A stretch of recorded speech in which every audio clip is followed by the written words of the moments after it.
በስመ አብ ወወልድ ወመንፈስ ቅዱስ አሐዱ አምላክ በቅድስት ሥላሴ እንዘአምኖ ማኅፀን ክህደት ከሰይጣን በቅድመ ዛቲ እሜ ቅድስት ቤተ ክርስቲያን እንተ ይእቲ ስምዐ ማርያም ጽዮን ለዓለመ ዓለም ነአኩተከ እግዚኦ ንሴብሐከ ንባርከከ እግዚኦ ንታምነከ ንገኒ ለከ እግዚኦ ንትቀነይ ለስምከ ቅዱስ ንሰግድ ለከ ኦ ዘለከ ይሰግድ ኩሉ ብርክ ወለከ ይትቀነይ ኩሉ ልሳን አንተ ውእቱ አምላከ አማልክት ወእግዚአ ጋእስት ወንጉሰ ነገሥት አምላከ አንተ ለኩሉ ዘሥጋ ወለኩላ ዘነፍስ ወንፄዋዕከ በከመ መሐረነ ቅዱስ ወልድከ እንዘ ይብል አንትሙሰ ሶበ ትጼልዩ ከመዝ በሉ።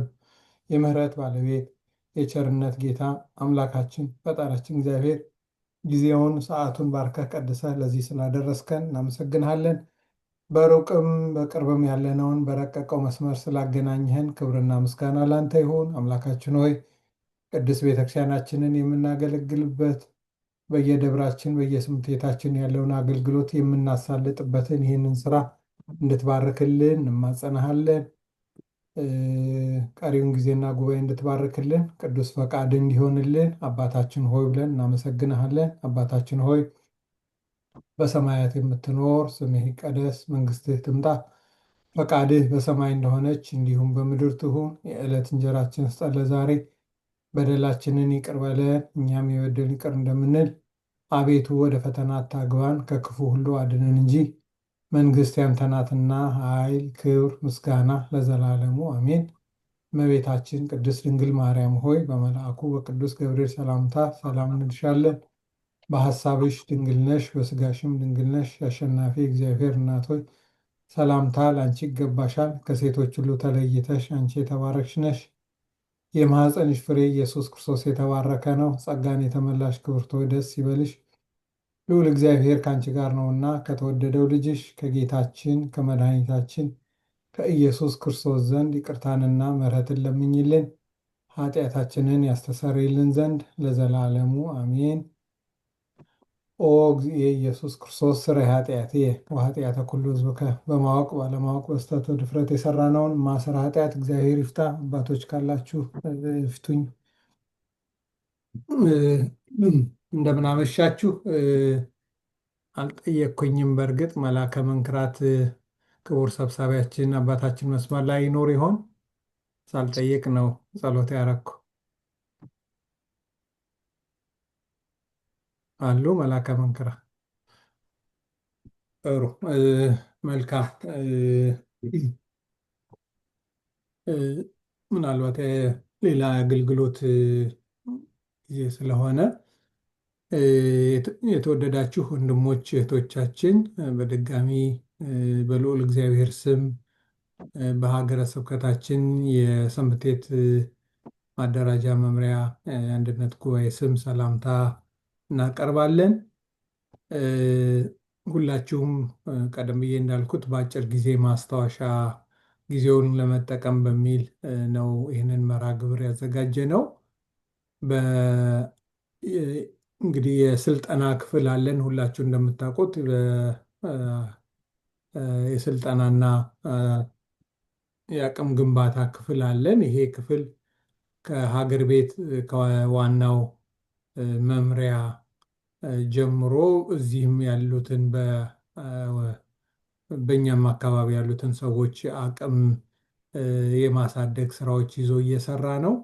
በተለይ በዋናነት እንሰራለን ብለን ያሰብነው በኢትዮጵያ እየተተገበረ ያለውን የካሪኩለም ስራ በዚህ እኛ ባለንበት በዋሽንግተን፣ ኦሪገን እና አይዳሆ ተግባራዊ ለማድረግ ምንድን ነው ማድረግ ያለብን? ሁላችሁ እንደምታውቁት የተለያየ ሪሶርስ ነው የምንጠቀመው። ግማሾቻችን በአማርኛ እናስተምራለን፣ ግማሾቻችን እንግሊዝኛ፣ የተለያየ የተበታተነ ነው እና ያንን ችግር የሚፈታ ስራዎች ተሰርተዋል በኢትዮጵያ ደረጃ።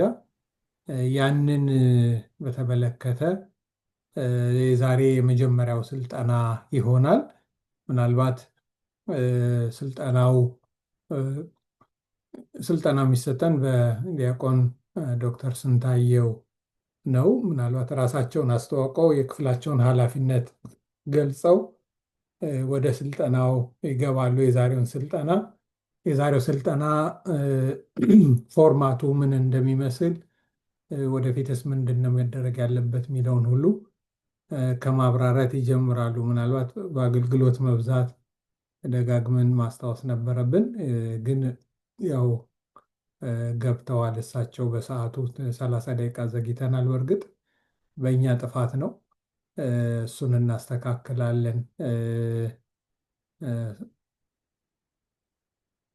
ወደ እርስዎ እመራለሁኝ። ዲያቆን ዶክተር ስንታየው። እሺ፣ እግዚአብሔር ይስጥልን። እንደምን አመሻችሁ አባቶች፣ ካህናት፣ ወንድሞች ዲያቆናት። አሁን በዚህ ስልጠና የምትሳተፉ ከየሰንበት ትምህርት ቤቱ የገባችሁ ወንድሞቻችንና እህቶቻችን በያላችሁበት በእግዚአብሔር ሰላምታ ሰላም እላችኋለሁ። እንደምን አላችሁ? ይህ እንግዲህ በኢትዮጵያ ኦርቶዶክስ ተዋሕዶ ቤተክርስቲያን የሰንበት ትምህርት ቤት መዋቅር ዋናው ዓላማው ልጆች ተወልደው ክርስትና ተጠምቀው ወደ ቤተክርስቲያን ከመጡበት ጊዜ ጀምሮ የቤተክርስቲያንን መሰረተ ሃይማኖት ሊማሩበት የሚችል መዋቅር ተብሎ የሰንበት ትምህርት ቤት ስሙም የትምህርት ተቋም ነውና ያን ታሳቢ ያደረገ ብዙ ቢዘገይም አሁን ግን ሰንበት ትምህርት ቤት በተለይ በስማችን አንድ እንደመሆናችን መጠን በግብራችንም ተመሳሳይ ለመሆን የሚረዳ የትምህርትና የአሰራር ስርዓት ነው እየተዘረጋ ያለው። ስለዚህ በዚህ ሂደት ውስጥ ደግሞ በየትኛውም ቦታ የምንገኝ የቤተክርስቲያኗ ልጆች በሰንበት ቤት ውስጥ የምናገለግል በየመዋቅሩ ያለን አገልጋዮች መናበብና ደረጃ በደረጃ ወደ አንድና ወጥ ወደሆነ አሰራር ውስጥ ለመግባት ነው ስራ ለመስራት ሙከራ እየተደረገ ያለው። ስለዚህ በዚህ ሂደት ውስጥ አሁን የእናንተ ሀገረ ስብከት ቀሲስ እንዳነሱት በየሰንበት ቤቱ ያሉት መምህራን ይህን አዲሱን የሰንበት ቤቶች ስርዓተ ትምህርት በመገንዘብ ደረጃ በደረጃ ወደ ትግበራ ለመግባት እንዲረዳ በዋናነት ስርዓተ ትምህርቱ ምንድነው፣ እንዴት ነው የተደራጀው የሚለውን ነገር ለማየት ነው። በዋናነት መጀመሪያ ላይ ሁላችንም ግንዛቤው ከኖረን በኋላ ቀጥሎ የትግበራ የመማር ማስተማር ስነዘዴው ምን አይነት ተሳቢዎችን ይዟል፣ የትምህርት እቅድ እንዴት ይዘጋጃል የሚለውንና ለሙከራ ትግበራ ደረጃ በእናንተ አካባቢ ለመተግበር እንዴት መተግበር ይቻላል የሚሉ ሀሳቦችን ለመነጋገር ነው ፕላን የተደረገው ለመጀመሪያ ዙር። ስለዚህ ዛሬ ለማየት የምንሞክረው በሚኖረን ጊዜ የስርዓተ ትምህርት ማደረጃጀትና ጊዜው ከበቃን ደግሞ የአተገባበር አቅጣጫውን በሆነ ሌብል እናይና ከዛ ይህን ትምህርት ለማስተማር መምህራን ሊከተሉት የሚገባው የማስተማር ስነዘዴ እንዲሁም እቅዶች እንዴት አቅደው ትምህርቱን አቅዶ እንዴት ተግባራዊ ማድረግ ይቻላል የሚለውን ቀጣይ በምንይዛቸው ስኬጁሎች መሰረት የምናከናውናቸው ይሆናል። ስለዚህ ጊዜውን ለመጠቀም ዛሬ የሰንበት ቤቶች ወጥ ስርዓተ ትምህርት አደረጃጀት ላይ ፎከስ አድርጌ ጀምርና በኋላ መጨረሻ ላይ በምናደርገው ዲስከሽን ቀጣይ ፕሮግራሞችንና ጊዜዎችን የምንወስን ይሆናል ማለት ነው። ይህ የሰንበት ቤቶች መዋቅር እንደምታውቁት በቤተክርስቲያናችን ረዘም ያለ የአገልግሎት ጊዜ ያለው ነው። በተለይም ያስኳለው ትምህርት መስፋፋት ጋር ተያይዞ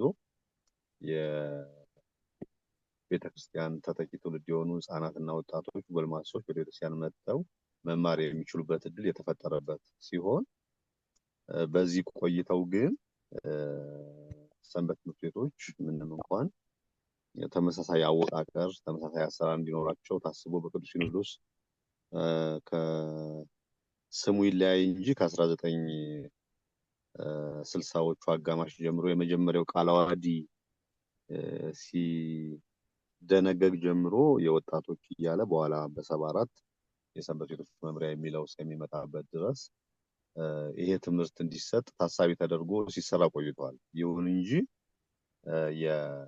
የሰንበት ቤቶች አገልግሎት አብዛኛው ትኩረቱን እንደምናውቀው በምቾት ላይ ስለነበርን አብዛኛው ትኩረቱ ወደ ቤተክርስቲያን መምጣት፣ በዓላትን ማክበር፣ መዝሙሮችን መዘመር እና መሰል የትሩፋት አገልግሎቶች ላይ ትኩረት ያደረገ እንጂ ስሙ እንደሚነግረን ወይም ደግሞ ሰንበት ትምህርት ቤት የትምህርት ቦታ እንደሚለው ትምህርት ላይ ሙሉ ትኩረት ተደርጎ በተደራጀ መልኩ ሲሰጥ እንዳልቆየ ሁላችንም እናውቃለን። እዚህ አሁን የምንሳተፍ እንኳን ሁላችንም እያንዳንዳችንን ወደኋላ ብንመልስ ወደ ሰንበት ቤት የመጣበት ጊዜ አንዳንዶች እንደ አጋጣሚ ጠንከር ያለ ሰንበት ትምህርት ቤት ሆኖ የ6 ወር ኮርስ ተምረው ሊሆን ይችላል። አንዳንዶች ደግሞ ስብከት ብቻ ተሰብከን የገባ ሊኖር ይችላል። ስለዚህ ያ ጉራማይሌነት በተተኪው ትውልድ ላይ ያመጣውን ደግሞ ሁኔታ አሁን እየተመለከትን ነው ያለ ነው። በቤተክርስቲያን ውስጥ እንኳን እያገለገልን ወጥ የሆነ ነገር ባለመኖሩ ምክንያት አይደለም በአሰራርና በአካሄድ በመሰረተ ሃይማኖታዊ አረዳድ ላይ እንኳን የተለያዩ ግንዛቤዎች እንዲኖሩ ወጥ ያልሆነ የተዘበራረቀ አረዳድና መረጃ እንዲኖረን ለቤተክርስቲያን አገልግሎት በእውቀት በእምነትና በተግባር ከሚደረጉ ሱታፊዎች ይልቅ በልምድና በዓላቱ በሚያስገድዱን ስኬጁል ምክንያት ተገደን የምናገለግል በተለይም ደግሞ ለቤተክርስቲያናችን እድገት ለውጥ እንደተተኪ ትውልድ እንዳባቶቻችን መሆን የሚጠበቅ ሲሆን ጭራሽ ቤተክርስቲያን ውስጥ በሚደረጉ የተለያዩ አካሄዶች ውስጥ እኛም ተሳታፊ ሆነን መንታ መንገድ ላይ የምንሄድ አይነት ዝንባሌ ይስተዋላል። በተለይ ደግሞ ከአንዱ አጥቢያ በአንዱ አጥቢያ ያለው የእርስ በርስ አለመናበብ ከዛም ሲከፋ እንደምታውቁት በ10 ዓመት 15 ዓመት በፊት ጠንከር ብሎ የመጣው የተሐድሶ እንቅስቃሴ ውስጥ በቀላሉ የሚጠለፍ ጥቅስ በትክክል ያልጠቀሰ ሰው በቀላሉ የሚያደናግረው በኑፋቄ የሚጎዳ ትውልድ በተለይም ደግሞ በየአጥቢያው ወደ ገጠሩ ወደ ሩቅ ቦታዎች ስንመለከት የሚያስተምረው ሰው ደግነት ላይ የተመሰረተ እንጂ የሚሰጠው ትምህርት የታወቀ በሆነ አካል የተሰጠ ባለመሆኑ ምክንያት የተለያየ ሐሳብ በክፋትን ብቻ ሳይሆን ባለማወቃችን እንድናካትት የሚረዳ ብቻ የሰንበት ትምህርት ቤት የትምህርት ተቋም የሚለውን መሰረታዊ አካሄድ ያልተከተለ ሰፊ ረጅም ጉዞ ወስደናል። በዚህ ሂደት ውስጥ እንደምታውቁት አብዛኞቻችሁ ከዚህ ስለሆነ መሰረታችን ለዘመናት ሰንበት ቤቶች ለመሰባሰብ ጥረት ስናደርግ ቆይተናል።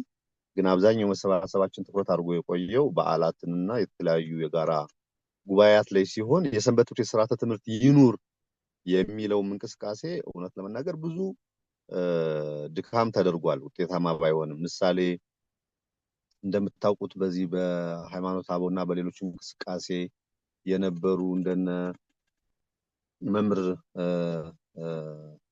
ተሰማ አሁንም አሉ ነጋሽ ታዬ አይነት ወጣቶች ቤተክርስቲያን አክቲቭ በነበሩበት ጊዜ ስናገኛቸው ሲነግሩን በ1961 ላይ አጥንተው ተመሳሳይ ትምህርት ይኑረን ብለው አቅርበው የሚቀበላቸው አጥተው እንደቀረ ይነግሩናል። በኋላም በሰዎቹ አጋማሽ ላይ ቅድስት ሥላሴ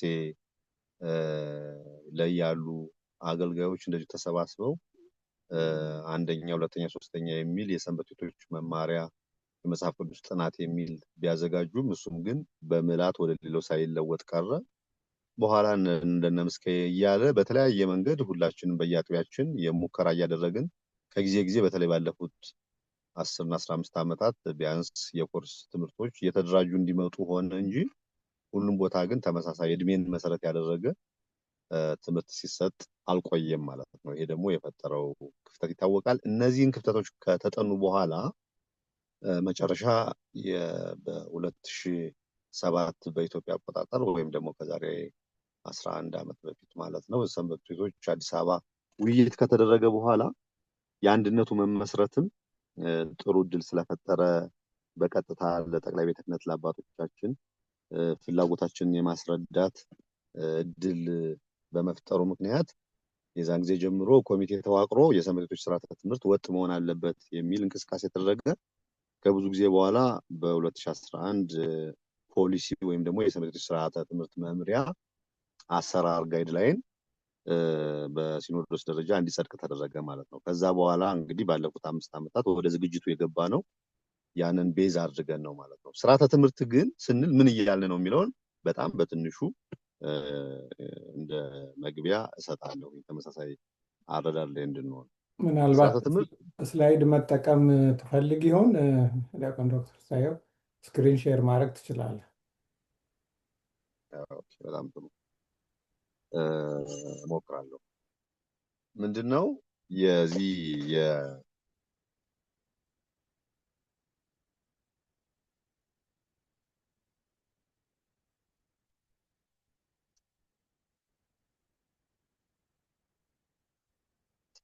ወይም ለአንተ ላጋራህና አንተ ሸር ታደርጋቸዋል። እኔ ጋር መብራት የለኝም እና ታብሌት እየተጠቀምኩ ነው፣ ኮምፒውተር አይደለም። ድምጼ በትክክል እየተሰማችሁ ነው ብዬ ነው እየቀጠልኩ ያለው። ይሰማል። ጥሩ ነው። ሌሎቻችሁም ኮንፊርም አድርጉ እየታያችሁ እየተሰማ ከሆነ ማለት ይሰማል። እንግዲህ የሀገራችን መብራት እንትን አለው የተወሰነ ጨለማ ስለሆነ ነው የሚል ሀሳብ ቀርቧል። ግን ባለው ያቀረቡን ጥሩ ነው። አቋርጬ ካልሆነ ቀጥል። ጥሩ ነው እየሄድክ ያለው። ምናልባት ስላይዱን ለማሳየት ቢቻል እየታየ ነገር ባይን ይገባል በሚል ነው። አዎ ልክ ነው። ጥሩ ነው። ያው አሁን ለአንተ ልኬልሃለሁ፣ ሼር አድርገው። ስላይዶቹን እነግርሃለሁ ያለሁበትን ማለት። ስለዚህ እሱን አንተ ታደርግልናለህ። ወደ ስርዓተ ትምህርቱ ምንነት በሆነ ሌብል ተመሳሳይ ግንዛቤ ላይ እንድንሆን ስርዓተ ትምህርት ምን ማለት ነው የሚለውን፣ የሰንበት ቤቶች ስርዓተ ትምህርት እንዴት ነው የተደራጀው የሚለውን እያነሳው ነው ያለሁት። ስርዓተ ትምህርት ያው ሁላችንም እንደምንገነዘበው ለምን አስተምራለሁ፣ ማንን አስተምራለሁ፣ ምን አስተምራለሁ፣ በምን አስተምራለሁ፣ የማስተምረውን ነገር እንዴት እለካዋለሁ፣ ምን አይነት የትምህርት ማስተማሪያ ስነ ዘዴ እከተላለሁ፣ ያስተማርኩትን ውጤታማነት በምን አረጋግጣለሁ፣ መዝናለሁ የሚሉ መሰረታዊ የመማር ማስተማር ሂደቶችን በተገባ መንገድ የሚመለስበት ስርዓት ያለው መመሪያ ማለት ነው ስርዓተ ትምህርት በዋናነት። ስለዚህ እንደኛ ፔጅ ላይ እነግርሃለሁ ወደፊት። ስለዚህ ይህ ስርዓተ ትምህርት በዋናነት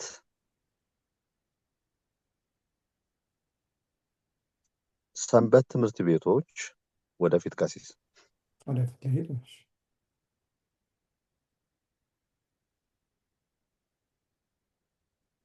ወደፊት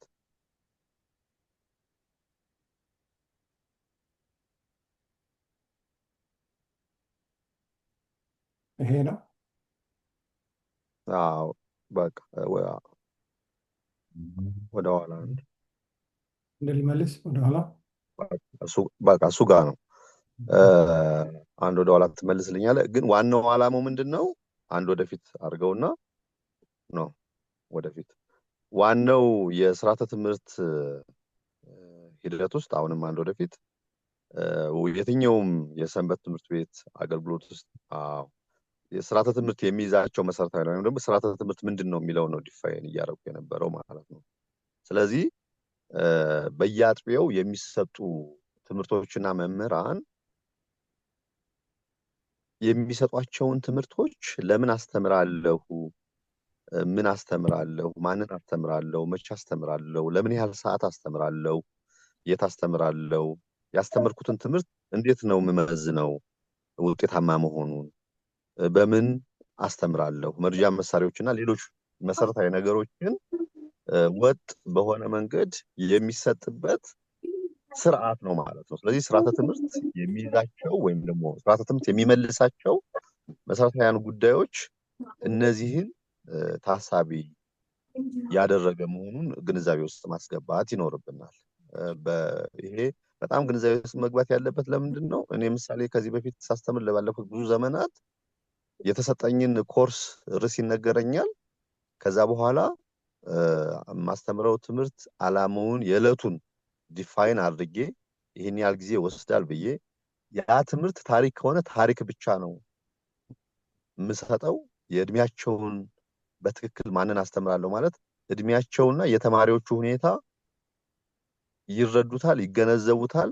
በእኔ አረዳድ ብቻ ሳይሆን ይሄ ትክክል መሆኑን ደግሞ በነዛ ባለሙያዎች ሊቃውንት ኮንፎርምድ ሆኖ ተሰጥቶኛል ወይ የሚሉ ጭንቀቶች ይፈጥርብኛል። አሁን ግን ያንን ያስተካክላል ማለት ነው። እነዚህን መሰረታዊ ጥያቄዎች በሚመለከታቸው በየዘርፉ እንደየአግባቡ መሰረተ ሃይማኖቱን ወይም ደግሞ ዶግማቲክ የሆነውን ነገር ሊቃውንቱ፣ አደረጃጀቱን፣ አጻጻፉን የቋንቋ ባለሙያዎች፣ የትምህርት አሰጣጥ ሂደቱን የትምህርት ባለሙያዎች እያልን በተለያየ መንገድ የተሳተፉበት ስለሆነ እነዚህን ነገሮች መልሶ የሚዘጋጅ መምሪያ ወይም ደግሞ መመሪያ የምንለው ስርዓት ማለት ነው ስርዓተ ትምህርት ስንል። ስለዚህ ይሄንን ለመመለስ ነው የሰንበት ቤቶች ወጥ ስርዓተ ትምህርት አደራጅተን መስራት አለብን እያልን ያለ ነው በሌላ አነጋገር ማለት ነው።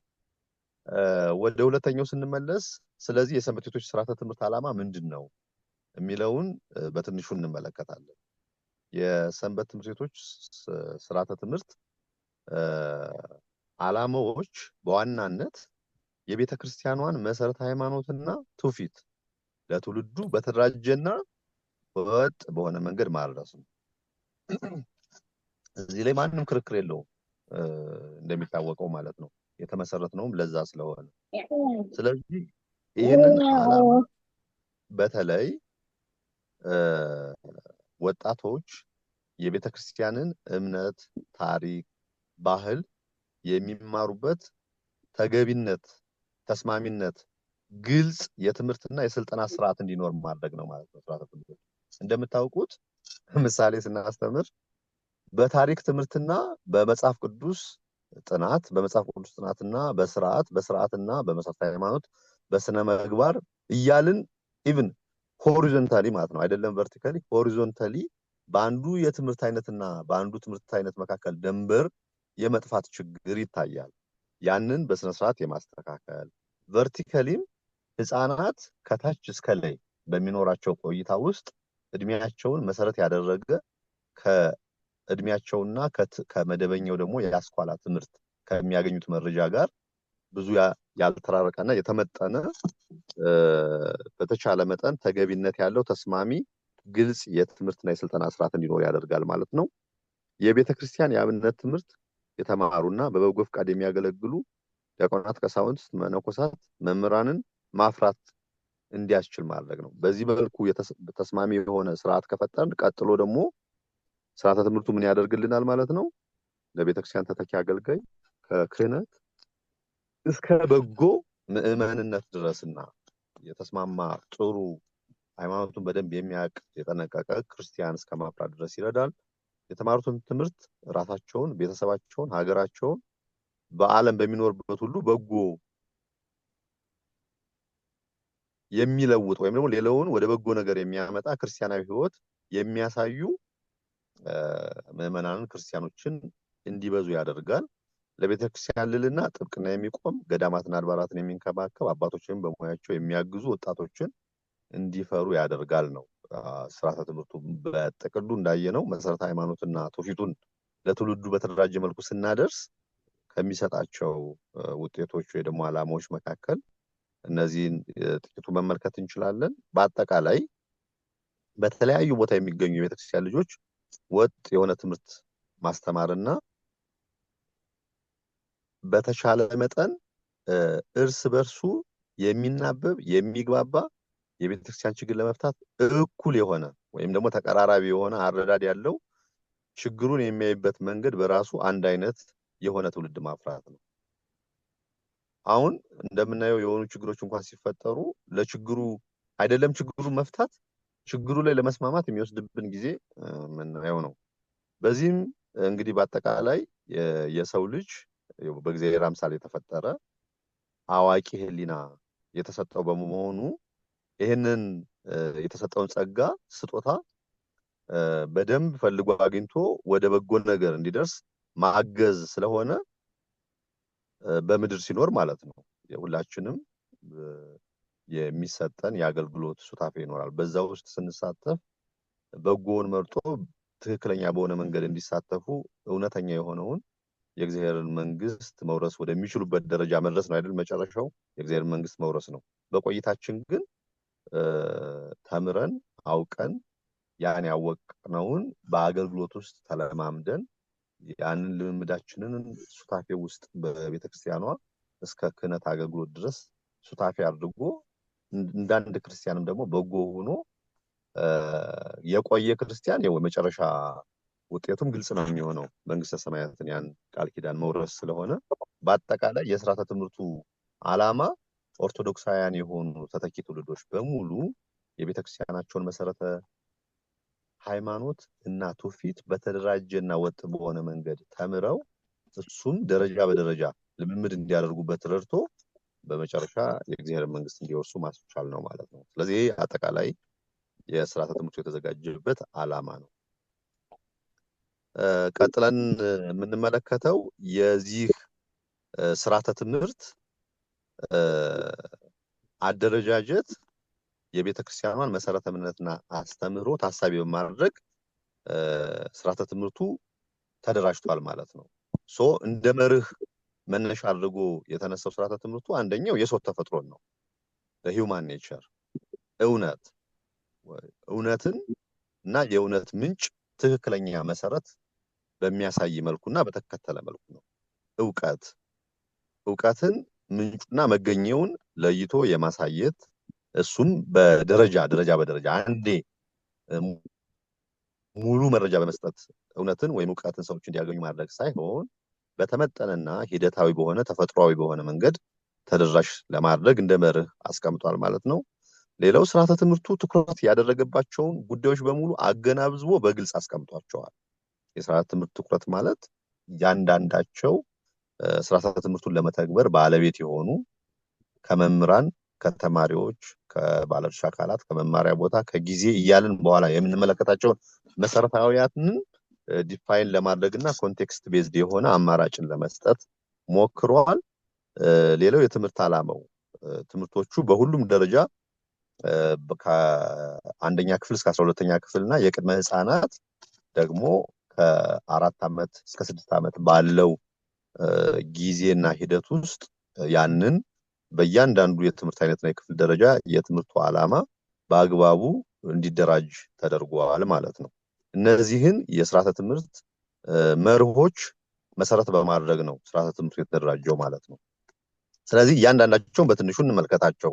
እነሱን ከመመልከታችን በፊት መሰረቱ የሥርዓተ ትምህርቱ እነዚህን መርሆች መሰረት ሲያደርግ በዋናነት እንደ ሪፈረንስ ቤዝ የወሰደው በመጽሐፍ ቅዱስ በሉቃስ 2:52 ላይ ኢየሱስም ደግሞ በጥበብና በቁመት በሞገስም በእግዚአብሔርና በሰው ፊት ያድግ ነበር የሚል መሰረቱ ከሰው ልጆች አስተዳደግ ተፈጥሯዊ ሂደት ጋር የተናበበ እንዲሆን ተደርጓል። እንግዲህ ከዚህ እንደምንረዳው ወይም ደግሞ በዚህ ባስኳላው ትምህርት ከልጆች አስተዳደግ ትምህርት፣ ስነ ልቦና እና ሌሎች አንፃር ሁልጊዜ የሚነገሩ በአእምሮ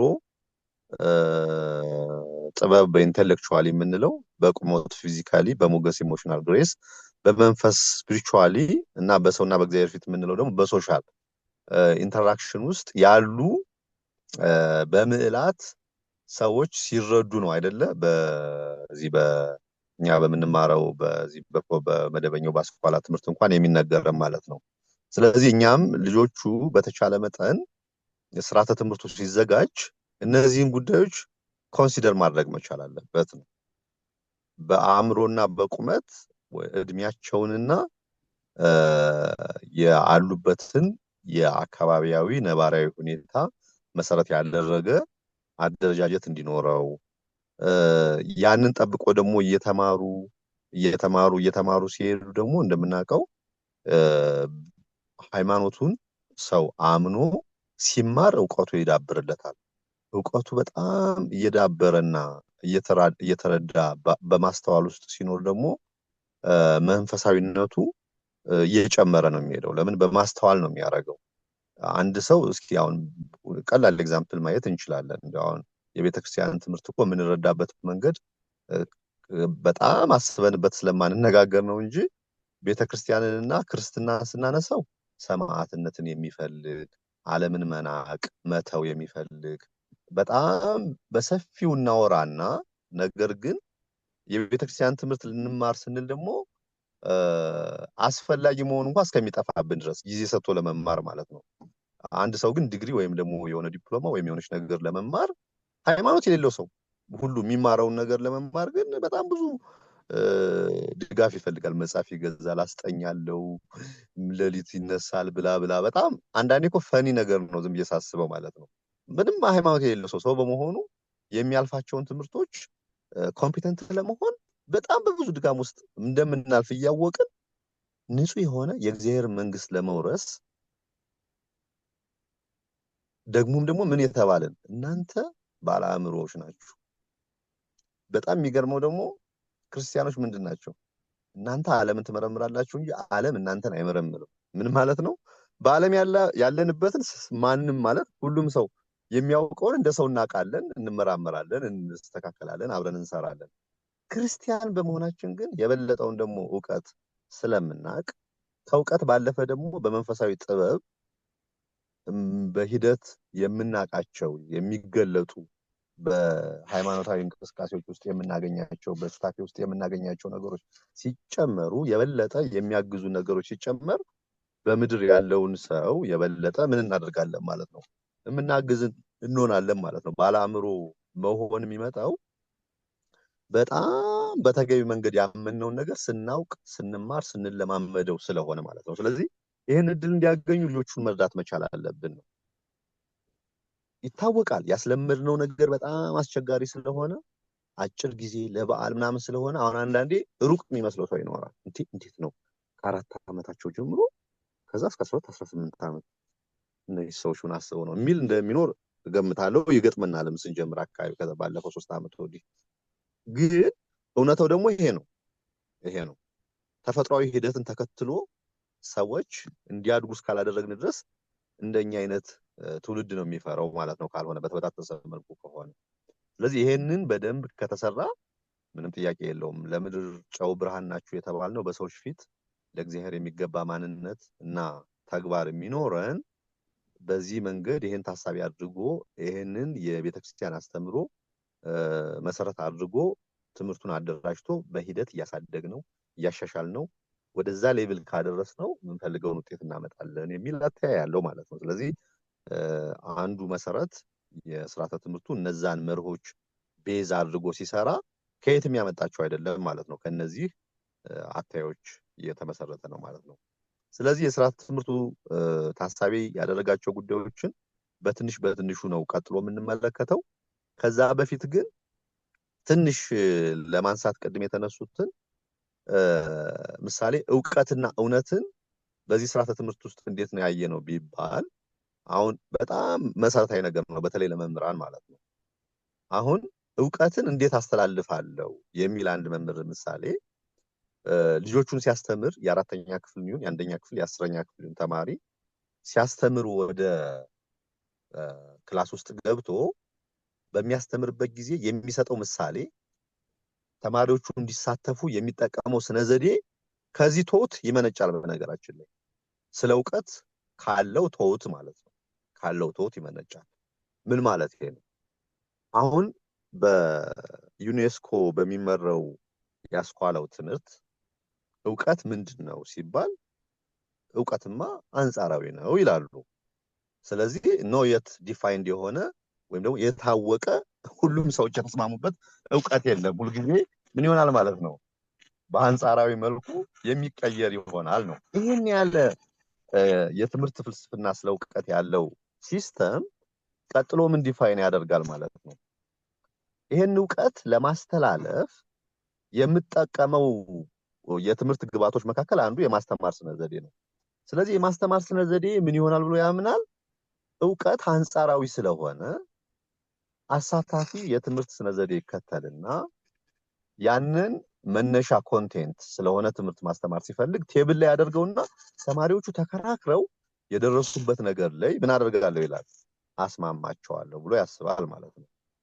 ስለዚህ ብዙዎቻችን በአስኳላው ትምህርት ውስጥ ስለሆነ የምናልፈው ቤተክርስቲያን ውስጥ ስንመጣ አሳታፊነት ምን ማለት ነው የሚለውን ለመወሰን መጀመሪያ የዕውቀት ምንጭነት ምንድነው ብሎ መረዳት ያስፈልጋል። የኛ ዕውቀት ምንድነው ስንል የኛ ዕውቀት እኔ ወይም የሆነ ሰው የሚጨምረው የሚቀንሰው አይደለም። በጣም ጥሩ። ስለዚህ ልጆቹን አሳታፊ አድርጌ ሳስተምር ዕውቀቱ ላይ ሳይሆን ዕውቀቱን እንዲያገኙ የማደርግበት ጉዳይ ላይ፣ ዕውቀቱን የሚለማመዱበት መንገድ ላይ። የኛ እኮ ደግሞ በጣም እድል ነው እውነት ለመናገር። አንድ ኦርቶዶክሳዊ ሰው እንዲህ አድርግ ተብሎ ተምሮ አይቆምም። ቅዳሴ ያስቀድስ ይባላል አይደለም? ኪዳን አድርስ ይባላል። ዝክር ዘክረህ እንዲያደርግ ይባላል። አሉ ሱታፊዎች አሉት። ስትሄድ ወደ ትምህርት ቤት አንድ የደከመው ወይም ደግሞ የተቸገረ ሰው ብታይ ከቁርስህ አካፍለህ ስጥ። ተግባራዊ የሚያደርግበት የማስተማር ስነ ዘዴዎች በጣም ብዙ ናቸው። ያን ካላየ ግን ምን ሊያደርግ ይችላል? በዛኛው ኮንሰፕት ካሰበ ግን ራሱን ኮንሴፕቱን መሰረተ ሃይማኖቱን ያመጣና ቴብል ላይ አድርጎ ተወያዩ ብሎ በውይይት ስም ልጆቹ ወዳልደረሱበት ደረጃ ደግሞ ሃይማኖታዊ ነገር እድገት አይደለም እንደምናውቀው አንዱ የምንፈተንበት ትምህርት ቤት ውስጥ እንኳን የማያደርገው ነው ሰው ቤተክርስቲያን ውስጥ የሚያደርገው። የአምስተኛ ክፍል ተማሪ እኮ የዘጠነኛ ክፍል ሂሳብ ትምህርትን አንስቶ እንደ ኮርስ አይነጋገርበትም። ሲጠይቅ እንኳን አልደረስክበትም ቀስ ብለህ ጠብቅ ነው የሚባለው። እኛ ጋር ግን ሁሉ ነው የሚጠይቅ ሰው። መምህሩም ለዛ ምቹ ስለሆነ የፈለገውን ሲያደርግ ነው የሚውለው። ስለዚህ ከላይ ያነሳናቸው ስለ ሰው ተፈጥሮ፣ ስለ እውነት፣ ስለ ዕውቀት ያልናቸው መሰረተ እሳቢዎችን መጽሐፉም ላይ ስላለ ሸር ስለምናደርጋችሁ በደንብ ማንበብና መረዳት ያስፈልጋል። እነዛ ቤዞች መርሆች በኋላ ዕውቀትን፣ እውነትን ስለ ሰው የምንገልጻቸውን ነገሮች ስንገልጽ በተሳሳተ መንገድ እንዳንገልጻቸው አተያዩን እንድንረዳ ያደርጋል ማለት ነው። ኢቭን እኮ ልጆች እኮ በቃ ነጭ ወረቀቶች ማለት ናቸው ይላል። ምሳሌ አንድ ሰው ይነሳና ማን ነው ያለው? የሰውን ተፈጥሮ እኮ አለመረዳት ነው። እኛ እኮ በእግዚአብሔር አምሳል በመልኩ የፈጠረን አዋቂዎች ነን። አንድ ኦርቶዶክሳዊ ሰው የሚያደርገው ህፃናትን ነጭ ወረቀት ወይም ደግሞ ሌሎቹ እንደሚሉት ብላክ የሆኑ ነገሮች ናቸው እንዲያርጌ ፑሽ አደርጋቸዋለሁ አይደለም። ኖ አዋቂዎች ናቸው፣ ግን ወደ በጎው እንዲሄዱ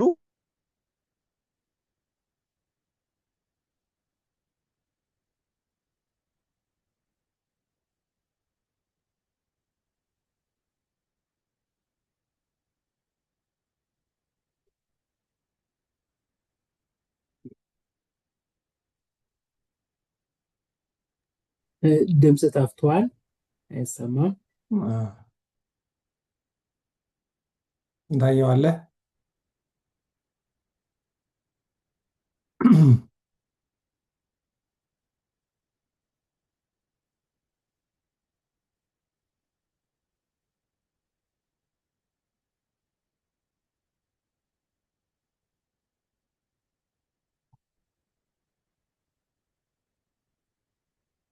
ይቅርታ ተቋርጦ ነበር አይደል?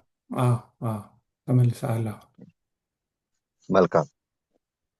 ስለዚህ የኛ የሰው ተፈጥሮን የምንረዳበት የቤተክርስቲያን አስተምሮ መሰረት አድርጎ የሚረዳ ሰው ለሰው ልጆች ሁሉ ክብርን ሰጥቶ ህፃን የሚሆን ትልቅ አዋቂና በእግዚአብሔር አምሳል የተፈጠረ ስለሆነ ሲያስተምረው ከኔ የመነጨ ወይም ደግሞ እኔ የምነግረውን ብቻ የሚያውቅ ሳይሆን እሱ በዚህ መንገድ የተፈጠረ ፍጡር ስለሆነ የምረዳው ማግዘው ያንን ፖቴንሻሉን ምን እንዲያደርገው ነው እንዲጠቀመው ነው ብሎ ማሰብ ያስፈልጋል። ስለዚህ እነዚህን ኮንሰፕቶች በደንብ መጽሐፉ ላይ ስለተዘረዘረ በደንብ ይዋቸው ወደፊት እንሄዳለን ማለት ነው። የስርዓተ ትምህርቱ ላይ ታሳቢ ያደረጋቸው ጉዳዮች መካከል ዋና ዋናዎቹ እናያለን። እሱም የትምህርት ጊዜ አመዳደብ፣ የሚያስተምሩ መምህራን ተሳትፎ፣ መማሪያ ቦታ መሰል የምንላቸው ነገሮች እናያለን ቀጥለን ማለት ነው። የትምህርት ጊዜን በተመለከተ ያው በአንድ አመት ውስጥ ቀጥሎ ያለው ስላይድ ማለት ነው። በአንድ አመት ውስጥ ምን አለ ማለት ነው? የታወቀ ጊዜ አለ በሰንበት ትምህርት ቤት አገልግሎት ውስጥ። ያው የሰንበት ትምህርት ቤት አገልግሎት ውስጥ ሰንበት አይደለ ቅዳሜና እሑድን መሰረት ያደረገ አገልግሎት ነው የምንፈጽመውና በዚህ በቅዳሜና እሑድ የአገልግሎት ሂደታችን ውስጥ ከዛ በተጨማሪ ደግሞ ወደ ከተማ አካባቢ ስንመጣ እና ምቹ ሁኔታ ያላቸው ደግሞ ከሰኞ እስከ ዓርብ ያሉትንም ጨምረው ይማራሉ። ዝሮ ዝሮ ግን አቨሬጁን ስንወስደው ሰንበት ትምህርት ቤት ውስጥ ትሩፋት ጊዜዎችንና ሰንበትን መሰረት አድርጎ የምንማርበት አደረጃጀት ነው ያለው ማለት ነው። ስለዚህ በዚህ ጊዜ በዚህ የመማሪያ ቦታ በዚህ ሁኔታ ውስጥ የሚማሩ ተማሪዎች ስርዓተ ትምህርቱን በምን መንገድ ቢደራጅላቸውና ቢሰጣቸው ውጤታማ ይሆናል የሚሉ ጉዳዮችን በዝርዝር ተመልክተን ነው እነዚህን ታሳቢ ጉዳዮች በሆነ ሌቭል ቅርጽ ለማስያዝ የተሞከረው ማለት ነው። ቀጥሎ ያለው ስላይድ ላይ መጀመር እንችላለን። መማሪያ ቦታን በተመለከተ ያው በተገኘው እንድናስተምር ነው። አንዳንድ ሰዎች ስርዓተ ትምህርቱ ሲመጣ ኢሚዲየትሊ ክላስ ስለሚያስፈልግ ህንፃውን ሳልሰራ ትምህርት አልጀምርም የሚሉ ሲገጥሙ ስለነበረ እንደዛ አይነት እሳቤ አይኑረው ነው። ባለው ይጀመርና በግልጽ በሂደት እየተስተካከለ ይሄዳል ነው። ስናስበው እንችላለን። ይሄንን አሁን እኛ የምናውቀው አዲስ አበባ የሙከራ ትግበራ ስንጀምር 2011 ክላስ ያላቸው ሰንበት ቤቶች ሁለት አካባቢ አይሆኑም ነበር። ክላስ ማለት አንደኛ፣ ሁለተኛ፣ ሶስተኛ፣ አራተኛ ክፍል እያሉ የሚያስተምሩበት። ሌሎቹ ያው አዳራሽ ቤዝድ አይደለ አገልግሎታችን፣ አዳራሽ ላይ ነበር ትኩረት የምናደርገው። በኋላ ግን እንደሚያስፈልገን ስናቅ አሁን ኦልሞስት ሁሉም ወደዛ እየገቡ ነው። ከ61 በላይ የሚሆኑት ደግሞ +4 እና +5 የመማሪያ ክፍል እየሰሩ ነው ያሉት። እንደሚያስፈልገን ለዛ አገልግሎት ተገቢነት የሚያስፈልገው ቦታ አለ ብለን ስናምን አቅሙም ስላለ እንሰራለን ማለት ነው። ስለዚህ ያንን ያልሰሩ ግን ሰንበት ትምህርት ቤቶች ያንን እስከሚሰሩ መጠበቅ የለባቸውም። ባለው ሁኔታ ውስጥ እያስተምሩ ይቀጥሉ። ትንሹንም ቦታ ዛፍንም ቢሆን ነው ቀጥሎ ወደዛ እየደረሰ መሄድ ስለሚያስፈልግና እንደ ሪኳየርመንት ስርዓተ ትምህርቱ ክፍሎች ይኑሩ ማለቱ ክፍሎች ካልተዘጋጁ ግን ማስተማር አትጀምሩ ማለታችን አይደለም ለማለት ነው። እዚህኛው ላይ መምህራንን በተመለከተ ነው። መምህራን ለሰንበት ትምህርት ቤት ብለን እንደሌሎቹ አሃት ቤተ ክርስቲያናት አላዘጋጀንም።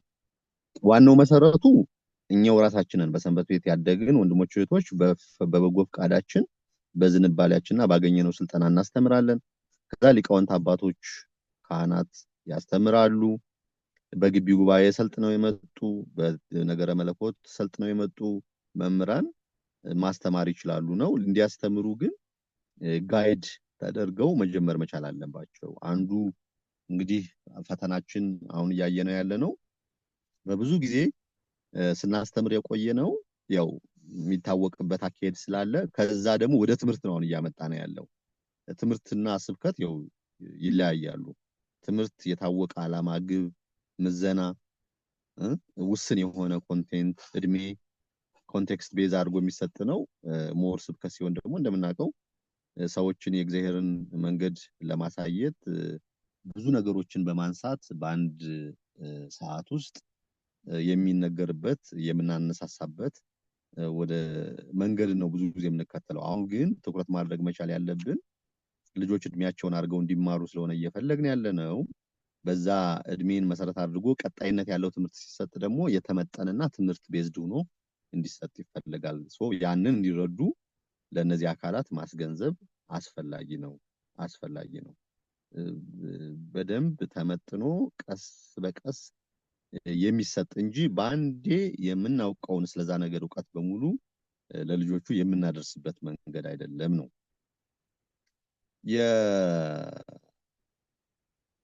ወደፊት የሆነ እንዝለለውና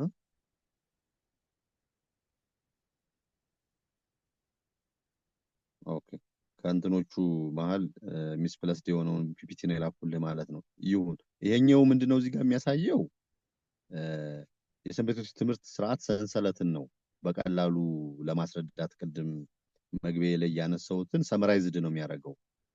ቅድመ መደበኛ ያልናቸው ከ4 እስከ 6 ዓመት ህፃናት የሚማሩበትን እድሜ ያመለክታል። ያው በቤተክርስቲያናችን ትውፊት መሰረት በአራት ዓመታቸው በ4 ወር በ4 ቀን ወደ ትምህርት መማር ስርዓት ይገባሉ በሚለው መሰረት በዋናነት በ4 ዓመታቸው ጀምሮ ልጆቹ እንዲማሩ ተፈልጓል። በዚህ ስርዓተ ትምህርት በዋናነት የትምህርቱ ትኩረትና አደረጃጀት ታሪክን፣ መሰረተ ሃይማኖትን፣ ዜማን መሰረት አድርጎ ጨዋታን መሰረት አድርጎ መዝሙርን፣ ግጥምን፣ ሌሎች ኪነጥበባዊ ግብአቶችን መሰረት አድርጎ ግን እንዲዘምሩ ብቻ ሳይሆን መሰረተ ሃይማኖትን እንዲማሩ ታሳቢ ያደረገ ስርዓት አለው ማለት ነው። ስለዚህ ለ4 ዓመትም ለ5 ዓመትም ለ6 ዓመትም ለሚሆኑ ልጆች የመጀመሪያው ትምህርት እንዲያገኙ ታሳቢ ተደርጎ ተዘጋጅቷል። ሁለተኛው መደበኛ ያልነው ከአንደኛ እስከ 12ኛ ክፍል ያለው ነው። ይሄ ደግሞ ሙሉ ተግበራን የሚመለከት ነው። እድሜያቸው 7 ዓመት ወይም ባስኳለው አንደኛ ክፍል ሲሆኑ ጀምሮ ፓራላል እንዲያስኬዱ ስለሆነ የሚጠበቀው ይሄንን ፓራላል የሆነ ነገር እንዲያገኙ ከአንደኛ ክፍል እስከ 12ኛ ክፍል እድሜያቸውን መሰረት አድርጎ የተዘጋጀ ነው። እንግዲህ በሰንበት ትምህርት ቤት እስከ 18 ዓመታቸው ከቆዩ በኋላ ቀጥሎ ልጆቹ የሚሆኑት እንግዲህ እንደናንተ ኮንቴክስት ከዛ በፊትም እድሜያቸው ኮሌጅ እና ሌላ ቦታ የሚመርጡ ሊኖሩ ይችላሉ። ያንን ማሰብ ይኖርብናል። በእኛ ኮንቴክስት ደግሞ 18 ዓመት ወይም ደግሞ 12ኛ ክፍል ሲሆኑ ወደ 3 ምርጫ አላቸው። አንደኛው ወደ ከፍተኛ ትምህርት ተቋማት ዩኒቨርሲቲ እና ኮሌጆች ይገባሉ። ሁለተኛው እዛው አካባቢያቸው በንግድም በተለያየ ትምህርት ስራ ወይም በእርሻ ተሰማርተው እዛው ወላጆቻቸው ይቀራሉ። ሶስተኞቹ ደግሞ እንደ ዝንባሌያቸውና እንደ ትጋታቸው ወደ አብነት ትምህርት ቤቶች ወደ መንፈሳዊ ኮሌጆች የመግባት ዝንባሌ ይታያቸዋል። እነዚህ ልጆች ዘንድ ቀጥሎስ ምንድነው መማር ያለባቸው የሚለውን ታሳቢ ተደርጓል።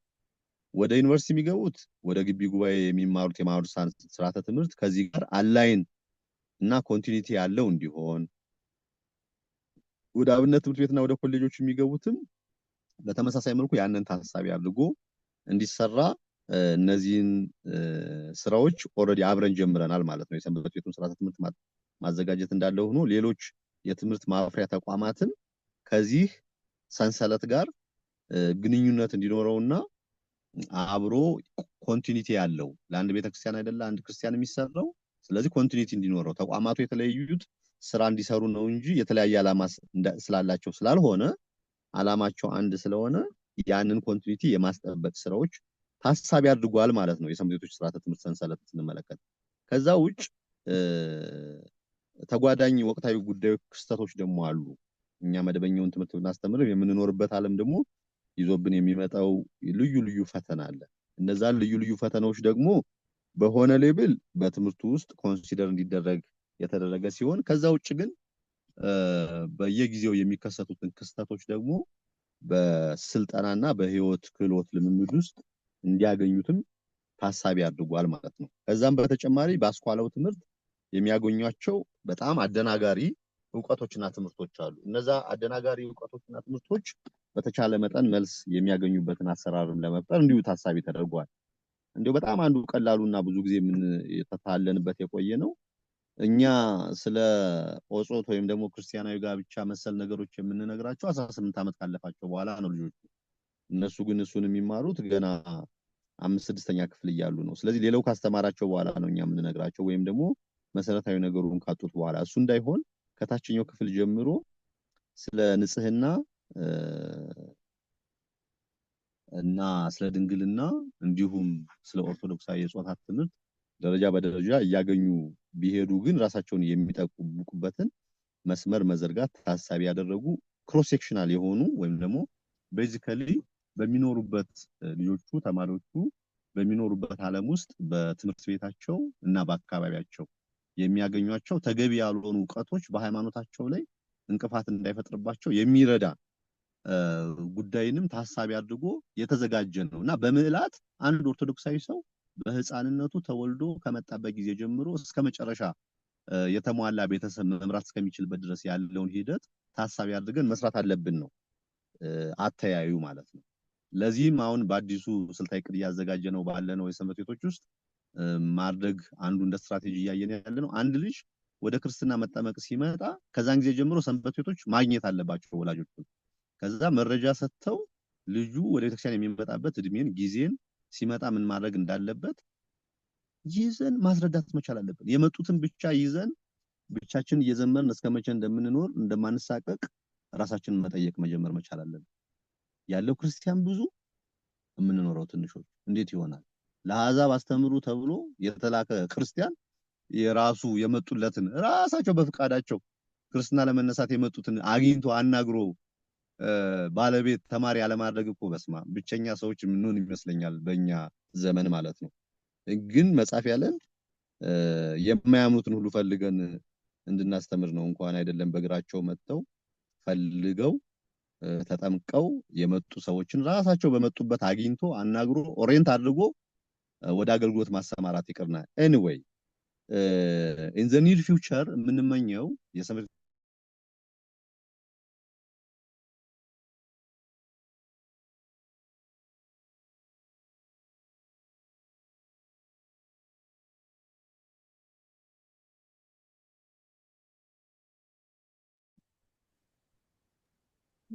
ስንት ሻለ አለ ታየ ዲያቆን ስንታየ ሰማሃል?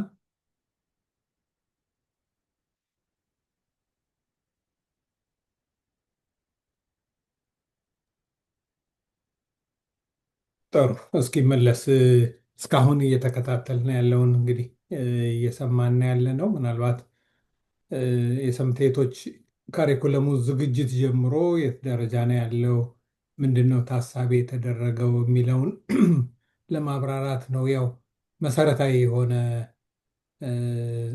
ነገሮችን ነው እየተነሱ ያሉት።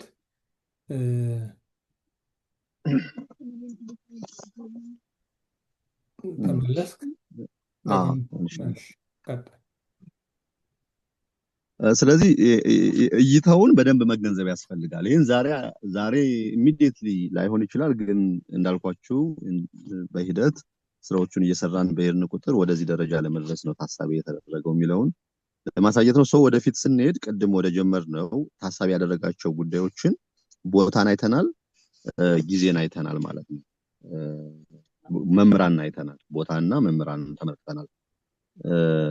ባለው ቦታ እናስተምራለን፣ ከዛ ግን እያሳደግን እንሄዳለን። ምሳሌ ቦታን ስንመለከት ባለፈው ዓመት በቅዱስ ሲኖዶስ ባቀረብነው ጥናት መሰረት ሲኖዶሱ ሙሉ ወስኗል፣ ለሁሉም ወስኗል። ሰንበት ቤቶች የሚያስፈልጋቸው ትምህርትና የትምህርት ግብዓት ተሟልቶላቸው እንዲሰሩ ስርዓተ ትምህርቱ ሁሉም ቦታ እንዲተገበር ተብሎ ተወስኖ መመሪያ ለሁሉም ሀገረ ስብከቶች ተሰጥቷል። እሱ እንግዲህ ደረጃ በደረጃ እየተሟላ ይሄዳል ማለት ነው። ወደፊት ስንሄድ ወደፊት ስላይድ ቀስ የቅድም የጀመርኩት ጋር ነው የመጣሁት። የጊዜን የመምህራንን ተመልክተናል። ዲፓርትመንቶቹን ሊያነሳ ነው እዚህ ጋር የሚሞክረው። አይ ቲንክ የላኩልህ ስላይድ ሌላ ስላይድ ነው ማለት ነው። ይሁን ግድ የለም። ስለዚህ እዚሁ ጋር ወደፊት ስትመለስ ስርዓተ ትምህርቶቹን ነው ያስረዳው። ከአንደኛ እስከ 12ኛ ክፍል ያሉት 6 የትምህርት አይነት ነው ያላቸው። 7ኛው ደግሞ ደጋፊ ዲፓርትመንት ነው ያለው። መሰረተ ሃይማኖት፣ ቅዱሳን መጻሕፍት፣ ቤተክርስቲያን ታሪክ፣ ክርስቲያናዊ ስነ ምግባር፣ ስርዓተ ቤተክርስቲያን፣ ግዕዝና የዜማ ትምህርት ክፍል እንዲሁም ልዩ ልዩ ደግሞ የአስተዳደር፣ የፍልስፍና፣ የስነ ልቦና ትምህርቶችን የምንሰጥበት የስነ ጥበብ ትምህርት ክፍል የሚባል ዲፓርትመንቶች አሉት ማለት ነው። ከአንደኛ እስከ 12ኛ ክፍል ያለው የ4 እና የ5 ዓመቱ ደግሞ 4 ዲፓርትመንቶች ናቸው ያሉት። በዚህ መልኩ ነው የተደራጀው የሚለውን ለማሳየት ነው የተሞከረው። ያንዳንዳቸው መሰረተ ሃይማኖት ውስጥ ምንን ለማስተማር ነው የተፈለገው፣ አንደኛ ክፍል ላይ፣ ሁለተኛ እያለ እስከ 12ኛ ክፍል ለእያንዳንዱ ኮንቲኒቲውን ጠብቆ እንዲሁም ከሌሎች የትምህርት አይነቶች ጋር ያለውን ሪሌሽን ጠብቆ ነው ለመዘጋጀት የተሞከረው። እነዚህ ዲፓርትመንቶችን በተመለከተ ወደፊት ወደ ተግባራው ስትገቡ በየዲፓርትመንታችሁ ስልጠናዎች በዝርዝር ከይሄንን ካዘጋጁ መምህራን ጋር ውይይት እያደረጋችሁ እናንተም ካላችሁ ልምድ ጋር እያገናዘባችሁ ኮንቴክስቹዋል እያደረግን ነው የምንሄደው። እዚህ ላይ ግን የምናወራው ስለነዚህ ስለ እያንዳንዳቸው ትምህርቶች ይዘት፣ አደረጃጀት ምናምን ሳይሆን አጠቃላይ ስለ ስርዓተ ትምህርቱ አደረጃጀት ስለሆነ የሰንበት ቤቶች ስርዓተ ትምህርት ሲደራጅ በእነዚህ የትምህርት አይነቶች እንደተደራጀ እንድናቃቸው ነው። ከአንደኛ እስከ 12ኛ ክፍል እነዚህ የትምህርት አይነቶች አሉ። የተወሰኑ ቦታዎች ላይ ብቻ በእድሜያቸው ምክንያትና በሌሎች በተጨመሩ በስነ ጥበብ ትምህርት እርሰ ጉዳዮች ምክንያት አንዱን ዲፓርትመንት አንደኛው ክፍል ላይ ወይም ሶስት ክፍሎች ላይ ብቻ የማይኖሩ በሌላ የተተኩ ይገኛሉ እንጂ ከአንደኛ እስከ 12ኛ ክፍል እነዚህ የትምህርት አይነቶች ይኖራሉ ማለት ነው። ያው እንደ ልጆቹ እድሜ መሰረት እያደገ በሚሄድ መልኩ ነው የተዘጋጀው። እንዲሁም ደግሞ በእነዚህ ትምህርቶች መካከል ደግሞ በተቻለ መጠን እንትናቸውን የትምህርቶቹን አይነቶች ቤዝ ባደረገ መልኩ ልዩነታቸውን ጠብቀው በዚህ በእያንዳንዱ የትምህርት አይነት ውስጥ ሊሳካ የታሰበውን የትምህርት ግብ በሚያሳካ መልኩ ነው የተዘጋጀው ማለት ነው። በእነዚህ የትምህርት አይነቶች መሰረት መጽሐፎች ያው የተዘጋጁ ነው ያሉ ላለፉት 4-5 ዓመት አሁን ባደረስንበት ከአንደኛ እስከ 7ኛ ክፍል ያሉ መጽሐፍ ተዘጋጅተዋል። ከአንደኛ እስከ 7ኛ ክፍል ያሉ መጽሐፍ ተዘጋጅተው ታትመዋል። ከ8 እስከ 12 ያሉት ደግሞ በዝግጅት ላይ ናቸው። መጀመሪያኛ ከአንደኛ እስከ 3ኛ ክፍል ያሉትን በደንብ ያላለቁትን ድራፍቶቹን ለማስተማሪያ እንዲሆኑ ብለን አበለብል አድርገናቸው ነበረ።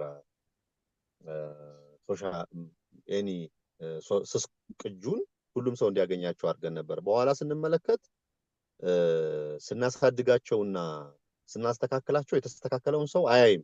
በጣም የሚያሳዝነው ማለት ነው።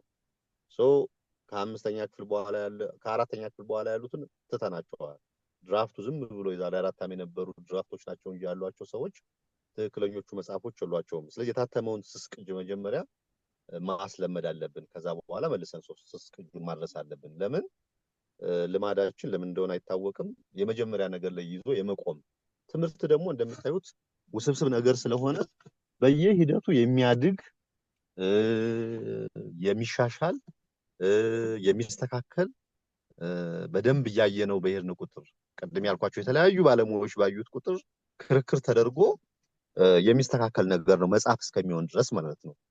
ኢቭን መጽሐፍ ከሆነ በኋላም ደግሞ እንደምታውቁት በተግባር ደግሞ የተሳስቡ የተዘለሉ ምናምን ነገሮች ሊኖሩ ስለሚችሉ ሐሳቦችን አሰባስቦ ማሻሻል ያስፈልጋልና ያን ለማድረግ ስላስቸገረ ስስ ቅጁን ለጊዜው ሆልድ ብናደርገው መጽሐፎቹ ግን ከአንደኛ እስከ 7ኛ ክፍል ያሉት ታትመው አሁን ስርጭት ተጀምሯል።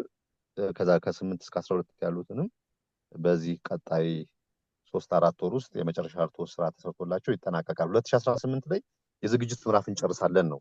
ቀጣይ ላይ ያሉ ፔጆች የሚያሳዩት መጽሐፎቹን ነው።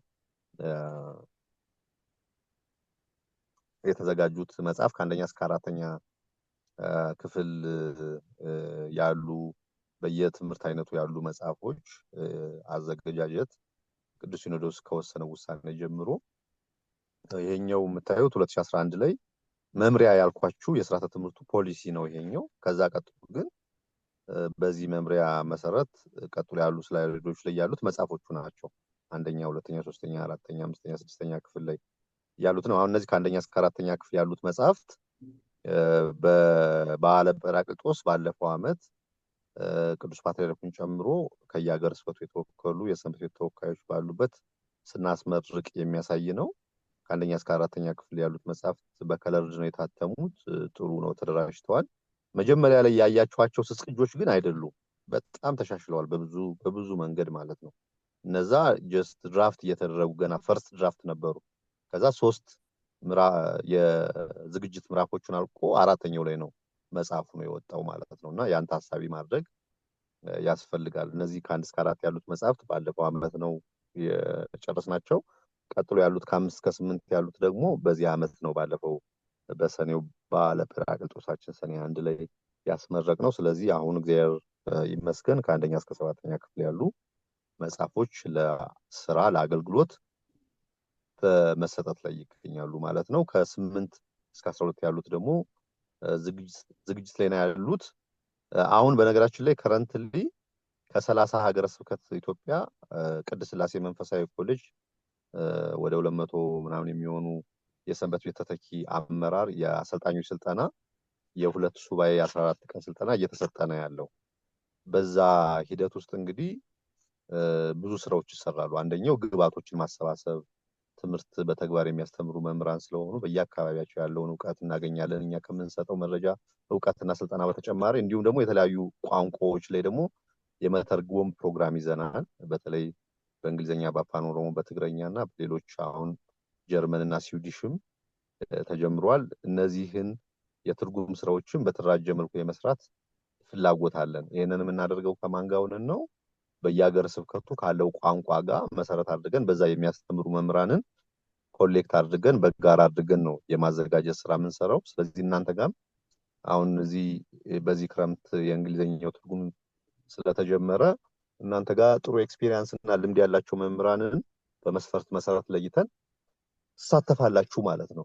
የቤተክርስቲያን ትምህርት ደግሞ ለሁሉም ሰው በተገባ መልኩ ተደራጅቶ መድረስ ያለበት አንዱ በቋንቋ ስለሆነ በቋንቋው በተለያየ መንገድ አበለብል ማድረግ ደግሞ ከ2018 ጀምሮ ባሉት 3 ዓመታት ትኩረት አድርገን የምንሄድበት ነው። መጽሐፉ ሲዘጋጅ በጣም ብዙ ተሳትፎ ነው ያለው። በነገራችን ላይ ሊቃውንቱን ምሳሌ አዲስ አበባ ብቻ ወደ 750 የሚሆኑ ሊቃውንት ስልጠና ተሰጥቷቸው አብረው እንዲሳተፉ ተደርጓል። ዝግጅቱ ላይ ክፍለ ሀገር 10 ሀገረ ስብከቶች የሚሆኑ ተመርጠው ከነዛ ሊቃውንትም ከሰንበት ትምህርት ቤት በብዙ ልምድ ካላቸው መምህራንም አድርገን ወደ 1300 የሚሆኑ የተለያየ ሁኔታ ላይ ያሉ ሊቃውንትና የሰንበት ቤት መምህራንን በመጽሐፍ ዝግጅት ውስጥ ለማሳተፍ ሞክረናል። ቀጣይ ላይ ባለው ስላይዶች እንደምንመለከተው መጽሐፎቹ እየተዘጋጁ በሂደት ደግሞ ከተለያዩ መምህራንና ልምድ ካላቸው በሰንበት ቤትም በሌሎች መዋቅራትም ልምድ ካላቸው አካላት ጋር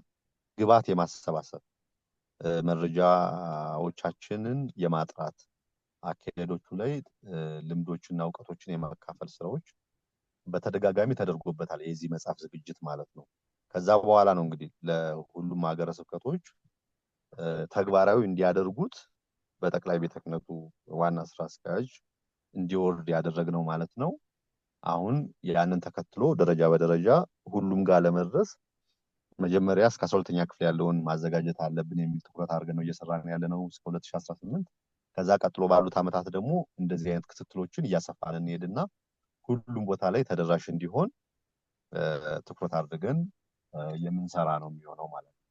ይሄንን ስናደርግ ቅድም ያነሳውላችሁ የመምህራንን የቦታን በተመለከተ እንዳለ ሆኖ የጊዜ ጉዳይ ኮንሲደርድ ነው። በነገራችን ላይ ጊዜ እንደሚያስቸግር እናውቃለን። እንደየአካባቢው እንደየሀገሩ እንደ አጥቢያው በጣም ይለያያል።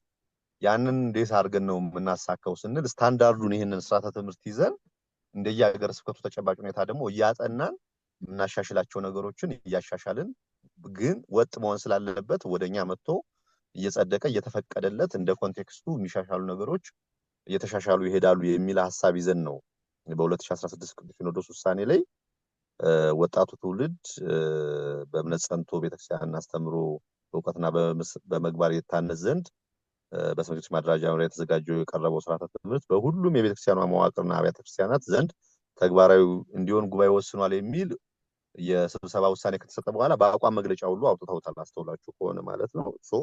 ይሄ አንድ እርምጃ የሰንበት ትምህርት ቤቶችን የትምህርት ስርዓት ታሪክ የሚቀይር ነው ማለት ነው። ይሄንን እንግዲህ ደረጃ በደረጃ ወደፊት ሁላችንም ጋር የምንሰራው ይሆናል። እየጀመራችሁ በሆነ ሌቭል ባላችሁ ኮኔክሽን እንዳላችሁ እናውቃለን። አብዛኞቹ ግን በውጭ ሀገር ያሉት የተወሰኑ ከተሞች ውጭ ገና ናቸው። የሱን አብረን እያስረዳንና እያስገነዘብን እንሄዳለን። የመጽሐፍ ስርጭቱን በተመለከተ ሰንበት ትምህርት ቤት ደረጃ ነው። በግል ወይ በምናምን መሸጥ አልተጀመረም። ለመዋቅራቱ ብቻ ነው መጽሐፎቹ ትንሽ ስለሆኑ ተደራሽ እንዲሆኑ እየተደረገ ያለው። ስለዚህ በየሀገረ ስብከታችሁ በየአጥቢያችሁ እየተነጋገራችሁ የሰንበት ቤት ማስተማሪያ መጽሐፍቶቹን ማግኘት ይቻላል። በቀጣይ በስስ ቅጅም እንዴት ለሁሉም ተደራሽ ይሆናል ምናምን የሚለውን እያጠናን ያለ ነው። ከሱ ተነስተን የምንከተለውን ስትራቴጂ የምንቀይር ሆኖ ለአሁኑ ግን ከአንደኛ እስከ 7ኛ ክፍል ያሉት መጽሐፍ ስርጭት ለመዋቅራት ታሳቢ ተደርጎ እንዲደርስ እያደረግን ያለ ነው። እናንተም በዛው አግባብ ማግኘት ትችላላችሁ ማለት ነው።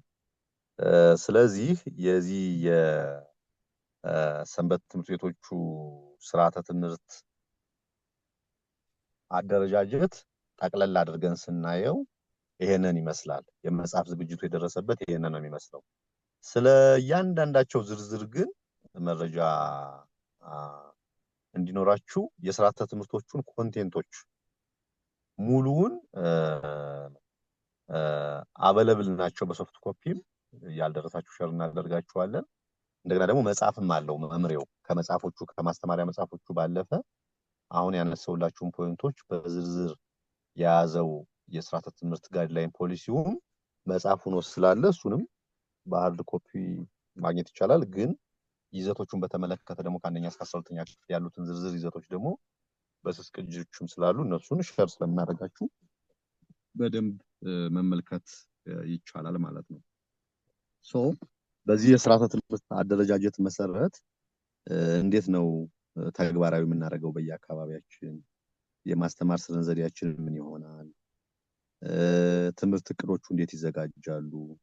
የሚሉ ዘርዘር ያሉ ጉዳዮችን ወደፊት የምናያቸው ርዕሰ ጉዳዮች ናቸው የሚሆኑት። ወደ እነዛ ከመሄዴ በፊት እስካሁን በቀረቡት በአጠቃላይ በስርዓተ ትምህርት አደረጃጀት እና በመጽሐፍ ዝግጅት ሂደት ውስጥ ያሏችሁ ጥያቄዎች ወይም ደግሞ ማብራሪያዎች ካሉ ለእናንተ እድል እሰጣለሁ ማለት ነው።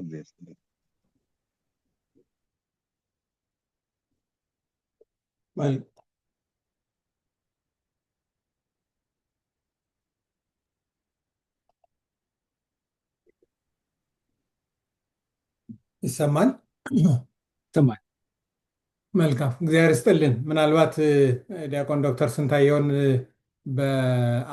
በመልክ ለማየት እዚሁ ከብፁዕ አባታችን ጎን መጽሐፉን ሲያስባርክ የምናየው እሱ ነው። ምናልባት ለሌላ ጊዜም ቢሆን ብዬ ነው። ዛሬ በአካል አላየ ነው፣ በድምፅ ብቻ ስለሆነ ጥያቄዎች ካሉ እስካሁን ምናልባት ቅድም የተነሱ እንትኖች አሉ። ጥያቄዎች ከቀረበው ስልጠና ላይ በአብዛኛው የስርዓተ ትምህርቱ አዘገጃጀትን የመግቢያ ነው የዛሬው። የሚቀጥለው ሳምንትም በዚሁ ሰዓት ላይ ቀጣይ ስልጠና ይኖረናል።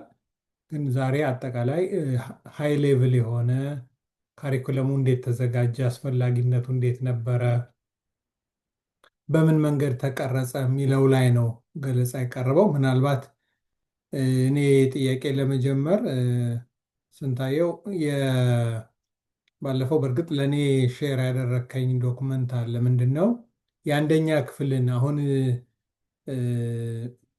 የታተመውን መጽሐፍ ለማግኘት ምንድን ነው መደረግ ያለበት የሚለው በሀገረ ስብከት ደረጃ ወይም ደግሞ በአጥቢያ ደብዳቤ መላክ አለበት የሚል ነው። ምናልባት አንድ አካባቢ ያለን በጋራ መላክ የምናስችልባቸው መንገዶች ይኖሩ ይችላሉ። እነሱን እንዴት ነው የሚለው ላይ በተናጠል 16ቱም አብያተ ክርስቲያናት ሄደው ቢያስመጡ ነው የሚሻለው ወይስ በጋራ አምጥተን?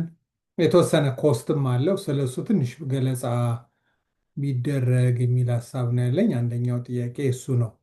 አሁን መጽሐፎቹን ወዲያው እናገኝ ብንል በእኛ በኩል በሀገረ ስብከት ደረጃ ደብዳቤ መጻፍ ይቻላል ለየአብያተ ክርስቲያናቱ። ግን አጥቢያዎችም ሄደው የት ነው ኢትዮጵያ ለምሳሌ ማጋ ነው የሚያገኙት የሚለው ምናልባት በዚሁ ብታነሳው ብዬ ነው። ሌሎችም ጥያቄዎች ካሉ አቅርቡና ሰብሰብ አድርጎ ይመልስልናል።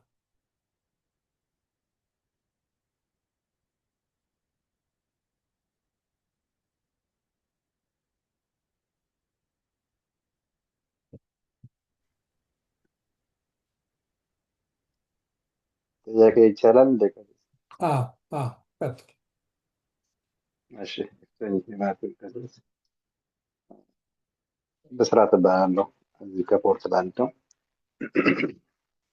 የኔ ጥያቄ እንግዲህ ልጆችን በብዛት ያው ትምህርት ቤት ሲያዝ በዋናነት ከኋላ የሚመጡትን ያደረገ ስለሆነ አዘገጃጀቱም ከአንደኛ ክፍል የጀመረው እና ከዛ አንጻር ከዛ ለምሳሌ ከአንደኛ እስከ 4ኛ ክፍል የተዘጋጀው ቀጥታ ወደ እንግሊዝኛ ሲተረጎም ምናልባት ለዚህ ሀገር ተብሎ ቀጥታ እዛ የተዘጋጀው ከ1 እስከ 4ኛ ክፍል ያሉ ተማሪዎች ተብሎ የተዘጋጀው መጽሐፍ ሙሉ ለሙሉ ቃላቱን ወደ እንግሊዝኛ ነው የተቀየረው ወይስ እዚሁ ኖርዝ አሜሪካ ያሉ አባቶች አስተያየት ሰጥተውበት ወይም ደግሞ የሚመለከተው አካል አይቶት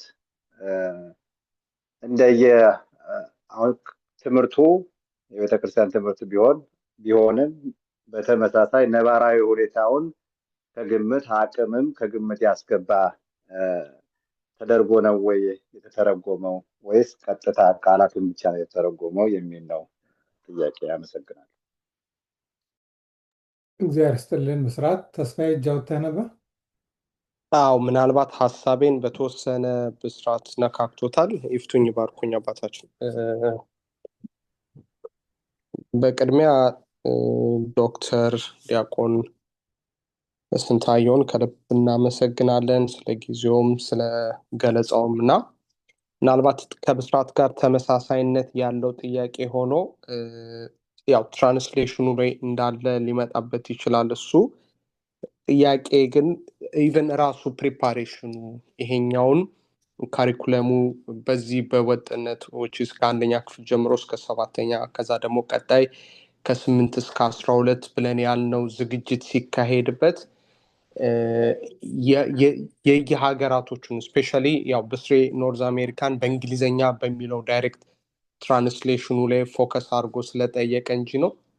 ከዛ ውጭ ያው ኢትዮጵያውያን የሌሉበት ቦታ የሉም እና ያንን ያሉበትን ካልቸር ያሉበትን ኖርም የአኗኗር ሁኔታ ያስተዳደግ ሂደት እንዲህ ያሉትን ነገሮች ማዕከል ያደረገ ነው ወይ ወጥነት የተዘጋጀው ካሪኩለም ወይንስ ደግሞ እንደተባለው ስፔሲፊካሊ አገር ቤት ላይ ብቻ ያተኮረ ነው የሚለውን ሜቢ ከብስሬ ጋር እያይዞ መመለስ ይችላል ብዬ ስላሰብኩ ነው። አመሰግናለሁ። እግዚአብሔር ይስጥልን። ተስፍሽ ተሻገር እጅ አውጥተሃል መሰለኝ። አይ ተመሳሳይ ጥያቄ ነበር ቀሲስ ነው። እሺ እግዚአብሔር ይስጥልን። መልካም ጊዜ ስለቆጠብክልን። እኔም ጠይቅ ቀሲስ አመለ ወርቅ። እሺ እግዚአብሔር ይስጥልኝ። አመለ ወርቅ እባላለሁ። የኔ ጥያቄ ስፔሻሊ እዚህ ሀገር አሁን በዚህን ሰዓት ህፃናቶችን ከሰንበት ትምህርት ቤት በተጨማሪ የአቡነ ጎርጎርዮስ ትምህርት እየተሰጠ ነው ለማለት ያሰብኩት እንዴት ነው? ምን ያህል ከአቡነ ጎርጎርዮስ ማለት የዚህ ሀገር ትምህርት ከአቡነ ጎርጎርዮስ ጋር ብዙዎቹ ህፃናቶች ከአቡነ ጎርጎርዮስ ትምህርት ስለሚማሩ ምን ያህል የተናበበ ነው ይሄኛው የሰንበት ትምህርት ቤት መደረጃ እየተደረገ ያለው? ይሄን ቢታይልን እና ቅድምም አንስቶታል ዲያቆን፣ ግን በተጨማሪ ትንሽ ማብራሪያ ቢሰጥበት ደስ ይለኛል። እግዚአብሔር ይስጥልኝ። ጥሩ ድግግሞሽ እንዳይኖር የሚል ሀሳብ ነው። ጥሩ ስንታየ ማስታወሻ እያያዝክ ነው የጥያቄዎቹን? ብያለሁ እንግዲህ እሞክራለሁ። ጥሩ አንድ ጥያቄን ጨምርና ምናልባት ካልበዛ እነሱን አድረስ አድርገህ ወደ ሁለተኛ ዙር እንሄዳለን።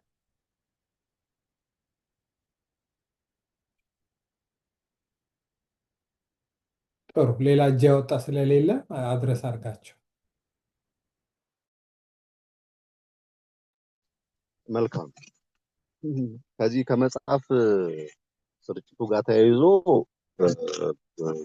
ነው እንዳልነው በሀገረ ስብከቱም በአካባቢያቸው ባሉ አጥቢያዎችም በጋራ ሆነው የሚሄዱበት ነገር እንደ ኮንቴክስቱ ማመቻቸት እንችላለን። እዚህ ሰው በሚመጣበት ጊዜ አስቦ ከተነገረ ለዛ ሰው ከቤተ ክህነት ደብዳቤ እንዲጻፍለት ተደርጎ እንዳይቸገር ለማስተማሪያ ብቻ ለንግድ ያለው መሆኑን ተነግሮ የሚላክ ነው የሚሆነው። ስለዚህ ስፔሲፊካሊ እናንተ ተነጋገሩና ያለውን አማራጭ ስትነግሩን እዚህንም ያስተባብሩ ልጆች አሉ፣ እነሱ ጋር አገናኝቻችሁ ማኔጅ ማድረግ ይቻላል እናንተ ካላችሁበት ኮንቴክስት አንፃር ማለት ነው።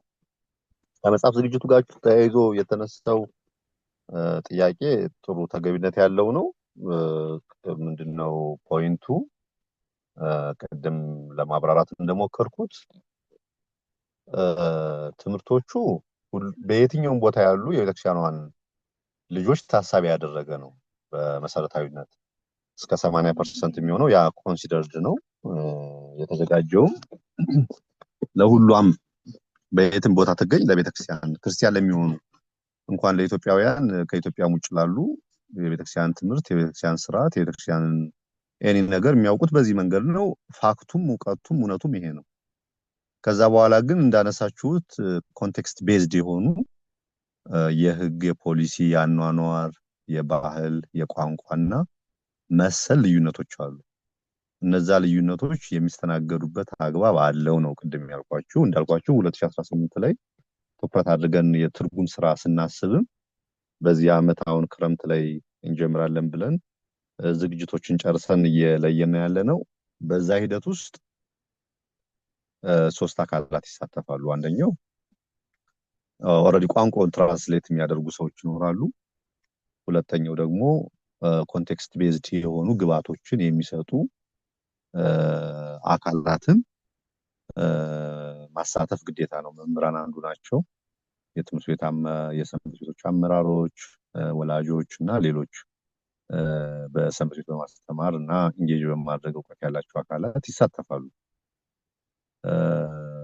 እንዲሁም ደግሞ በእንግሊዝኛው ላይ ብቻ ሳይሆን ሌሎቹ ቋንቋም ቅድም እንዳልኳችሁ ምሳሌ አውሮፓ ዝግጅትና ጥንካሬ ያላቸው መካከል ጀርመንና ስዊድን ያሉ ሰንበት ቤቶች በጋራ ሆነው እየተዘጋጁ ስለሆነ እነሱም ይጨምራል። ሌሎቹም ሀገር ያሉ ከእንግሊዝኛ ቋንቋ የሚጠቀሙትን ያን ታሳቢ ማድረግ ከዛ ውጭ ያሉትን ደግሞ በቋንቋቸው የሚያገኙበትን መንገድ አብረን እየተነጋገርን እንሰራለን እና መመሪያውም ላይ በግልጽ እንደተቀመጠው ምንድነው የሚሆነው?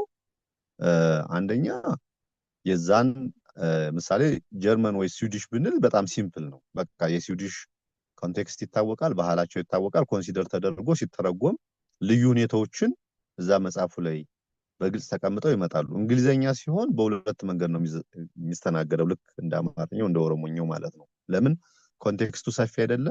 አሜሪካ በራሱ የተለያየ ግዛት አለ። ከዛ ደግሞ ካናዳ እና ሌሎች ሀገራት ደግሞ እንግሊዘኛን የሚጠቀሙ አሉ። ለእነሱም እንዴት ነው ኮንሲደር የምናደርገው ስንል በእንግሊዘኛው ትርጓሜ ውስጥ ስታንዳርድ የሆነውን ነገር ከተቀመጠ በኋላ ከዛ በኋላ ግን አኔክስ ፖይንቶች ይኖራሉ። አኔክስ ፖይንቶች እንደምታውቁ ቅድም እንዳልነው ነው ክሮስ ሴክሽናል የሆኑ ነገሮች። ምሳሌ እናንተ አካባቢ ስለሚሰጠው ኤሌመንታሪ ላይ ስላሉ ልጆች ፎር ኤግዛምፕል አሁን በተደረገው የስልጣን ለውጥ ምክንያት እየተስተካከሉ ያሉ ነገሮች በደንብ ተግባራዊ ከሆኑ ጥሩ፣ ካልሆነ ግን ጾታቸውን እንኳን እንዳይለዩ በሚያስደርግ መልኩ የሚገቡ ተማሪዎች ምንድነው ሊሰጣቸው የሚገባው መጀመሪያ ትምህርት ኤግዛምፕሎቹ ምን ይሆኑ የሚሉት አኔክሱ ነው የሚገቡ ነገሮች ይኖራሉ ማለት ነው፣ ኮንቴክስት ቤዝድ የሆኑ። አጠቃላይ ግን የሚቀርበው ነገር ግን መሰረታዊ የሆነው ትምህርት ግን የትም ቢሆን አይቀየርም። የሚቀየረው ቅድም ያነሳቸዋቸው ፖይንቶች ናቸው፣ እነሱ ኮንሲደርድ ናቸው። ስለዚህ ቀጣይ በሚኖረን የአገልግሎት ሂደት ውስጥ በስነ ስርዓት መሳተፍ የሚችሉ አካላት ሁሉም እንኳን ባይሳተፉ ሪፕሬዘንታቲቭ የሆኑ አካላት እንዲሳተፉና የአካባቢው ያለውን ሀሳቦች፣ ልዩ ሁኔታዎች፣ ፍላጎቶች የማካተት ስራ ይከናወናል ማለት ነው። ያንን ታሳቢ የተደረገ ነው። አሁንም የጀመርነው ስራ ያንን ኮንሲደር ያደረገ ስለሆነ እናንተም በዚህ በእንግሊዘኛው ትርጉም ውስጥ የምትሳተፉበት እድል ይመቻቻል። በዛ ውስጥ እንድትሳተፉ እንፈልጋለን። አክቹአሊ በእኛ እንግዲህ ይቅርታ አድርጉልኝ፣ እናንተ በጣም ጎበዝ ሀገረ ስብከትና ሰንበት ቤት ከሆናችሁ አላውቅም እንጂ የኛ ሰው ሀሳብ ከመስጠት የዘለለ ቁጭ ብሎ የመጻፍና ሀሳብ የማቅረብ ልምድ እንደሌለው በዚህ ሂደት እየተማሩ ነው ያለ ነው። እኔ በሙያዬም ኤዱኬተር ስለሆንኩ አሁን የመንግስት የአንደኛ እስከ 8ኛ ክፍል ያለው መጽሐፍ የዛሬ 2 ዓመት ሲከለስ አክቹአሊ ስንት 100 ሚሊዮን ብር ወጥቶበት እንኳን አድቫይስ እናደርግ ከአንደኛ እስከ 8ኛ ክፍል መጽሐፉን ለማዘጋጀት 206 መምህራንና የትምህርት ባለሙያዎች ብቻ ናቸው የተሳተፉበት።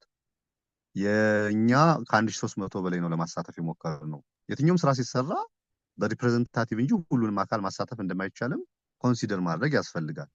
ያን ጋፕ ግን ለመፍጠር ፎር ኤግዛምፕል ከአሜሪካ ወደፊት ኖቲፋይ እናደርጋለን ታሪክም ስለሆነ ስስ ቅጁን እንኳን ስንልክ የመጨረሻው ፔጅ ላይ እባክዎን የኔ መምህራን ራሳችሁ ተማሪዎችም ሆኑ ወላጆች እዚህ መጽሐፍ ውስጥ እነዚህን ጉዳዮች ኮንሲደር አድርጓቸው፣ እነዚህ ነገሮች ተዘለዋል፣ እነዚህ ጥያቄ ያለን የምትሏቸው በዚህ ቴሌግራም በዚህ ኢሜል ላኩ ይላል። ሰው በስብሰባ ከሆነ እንደዛ ቁጭ ብሎ የመጻፍ ልማድ ለምን እንዳላዳበረ ባላቅም አይነሳም። ግን እኛ ኦፕሽኑ አለን። ዋናው ዓላማው የቤተክርስቲያን ንጹህ የሆነውን ነገር ማድረስ ስለሆነ ብዙ አካላት እንዲሳተፉበት ምኞትና ፍላጎት አሰራር አለን። ያ ማለት ግን ደግሞ ሁሉም ሰው ደግሞ አይሳተፍም። ስለዚህ ምንድነው ይሄንን የምናሳካው በሪፕሬዘንታቲቭ ነው።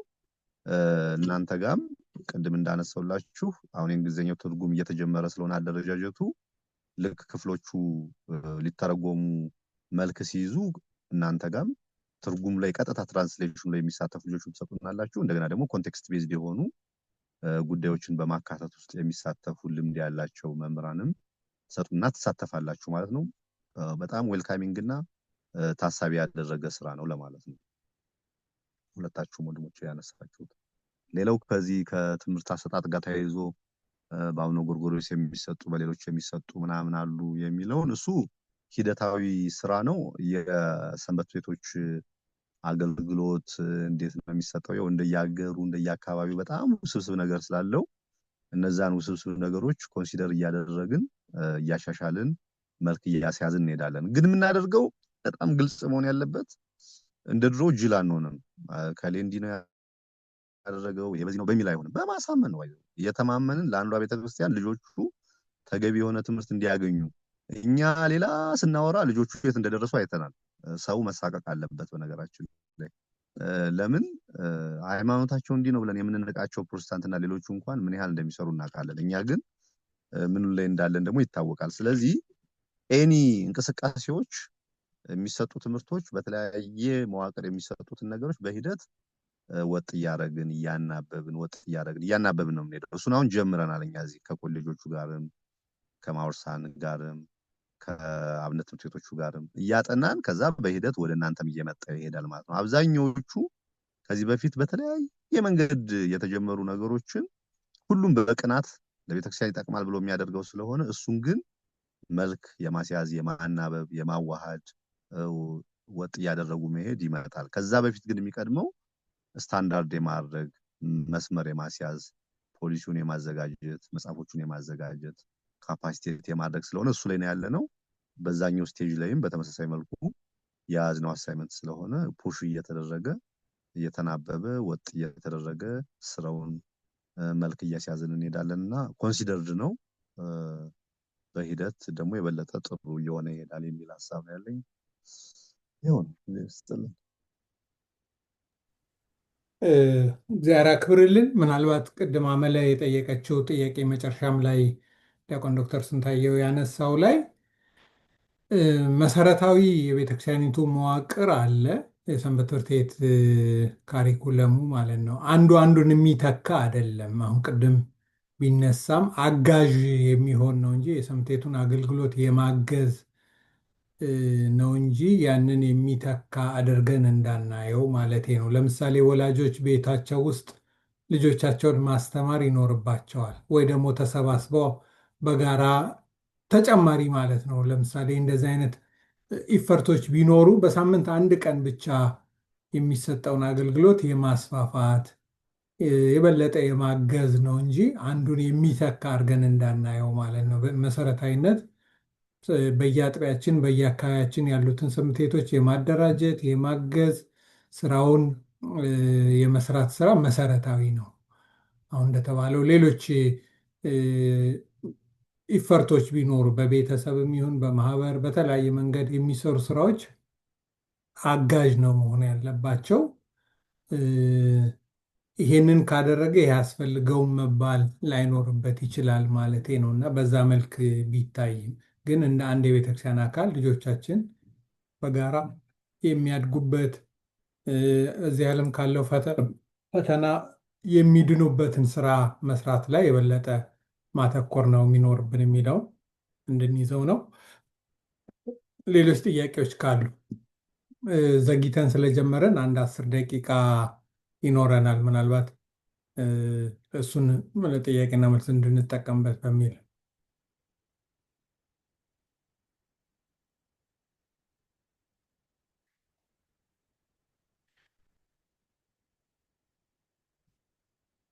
ጥያቄዎች፣ ሀሳቦች ካሉ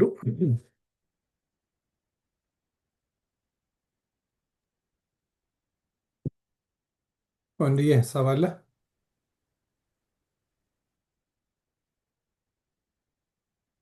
አይ ጸሂት የለኝም ለጊዜው። እሺ እግዚአብሔር ያክብርልን። መልካም ትርሲት እጇን ያወጣቸው የቅድም ነው። ትርሲት ቀጥይ። እሺ ትርሲት እንደምን አመሻችሁ ቀሲስ ይባርክን። እግዚአብሔር ይፍታ። እግዚአብሔር ባርኩላችን። አሜን። ዲያቆን ዶክተር ስንታየው እግዚአብሔር ይስጥልን ስለ ሁሉም ነገር። ምናልባት የኔ ጥያቄ የሚሆነው በእንግሊዝኛ የሚተረጎመው እንደው እስከ መቼ የሚደርስ ይመስሎታል? ምክንያቱም እዚህ አሁን እየተቸገርን ነው። በእርግጥ አማርኛ ኮፒ 2016 ይመስለኛል አለኝ እና በጣም ቆንጆ ነው። እውነት ላደረጋችሁት ነገር በጣም ትልቅ ክብር ይገባችኋል። እግዚአብሔር ይባርካችሁ። ትውልድንም ማዳን ነው። ስታንዳርድ የሆነ ወጥ የሆነ ትምህርትን እንዲያገኙ ማድረግ በጣም ትልቅ ስራ እንደተሰራ እንደደከማችሁበት ነው የሚያሳየው። እግዚአብሔር ይባርካችሁ። ለሱ ግን እንደው ለዚህ ሀገር ልጆች እንደው ቶሎ የሚደርስበት አጋጣሚ ይፈጠርልን እና መቼ ይመስሎታል የሚደርሰው? እሺ እግዚአብሔር ይስጥልን። ምናልባት እንታየው በዚሁ ብትነካው የተዘጋጀው ለእያንዳንዱ ተማሪ የሚሆን ነው ወይስ ለመምህራን የሚሰጥ ነው? የመምህር መምሪያ ነው ወይስ የተማሪው መጽሐፎች ናቸው? እነዚህ መጽሐፎች ምናልባት ጥያቄውን በተወሰነ ደረጃ ጊዜ የሚሰጥ ከሆነ መምህራን ከሆኑ አገልጋዮች ከሆኑ ቋንቋውን የሚያውቁ ከሆነ ብዙ እስኪተረጎም በደንብ ተዘጋጅቶ እስኪመጣ እድል የሚሰጥበት እድል አለ ወይ የሚለውን ለማለት ነው። የትርሲት ጥያቄ ላይ ለመጨመር ነው። ሌሎች ጥያቄዎች ካሉ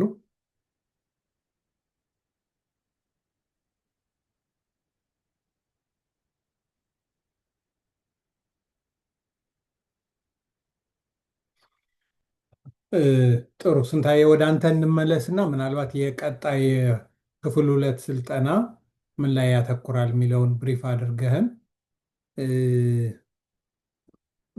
እንትን ብንል ልንቋጭ እንችላለን። ጥያቄዎች ከሌሉ እዚህ ትንሽ ወደ 10 ኦክሎክ ወደ ምሽት ስለሆነ ብዙ እንዳንይዝ ሰውን በሚል ነው።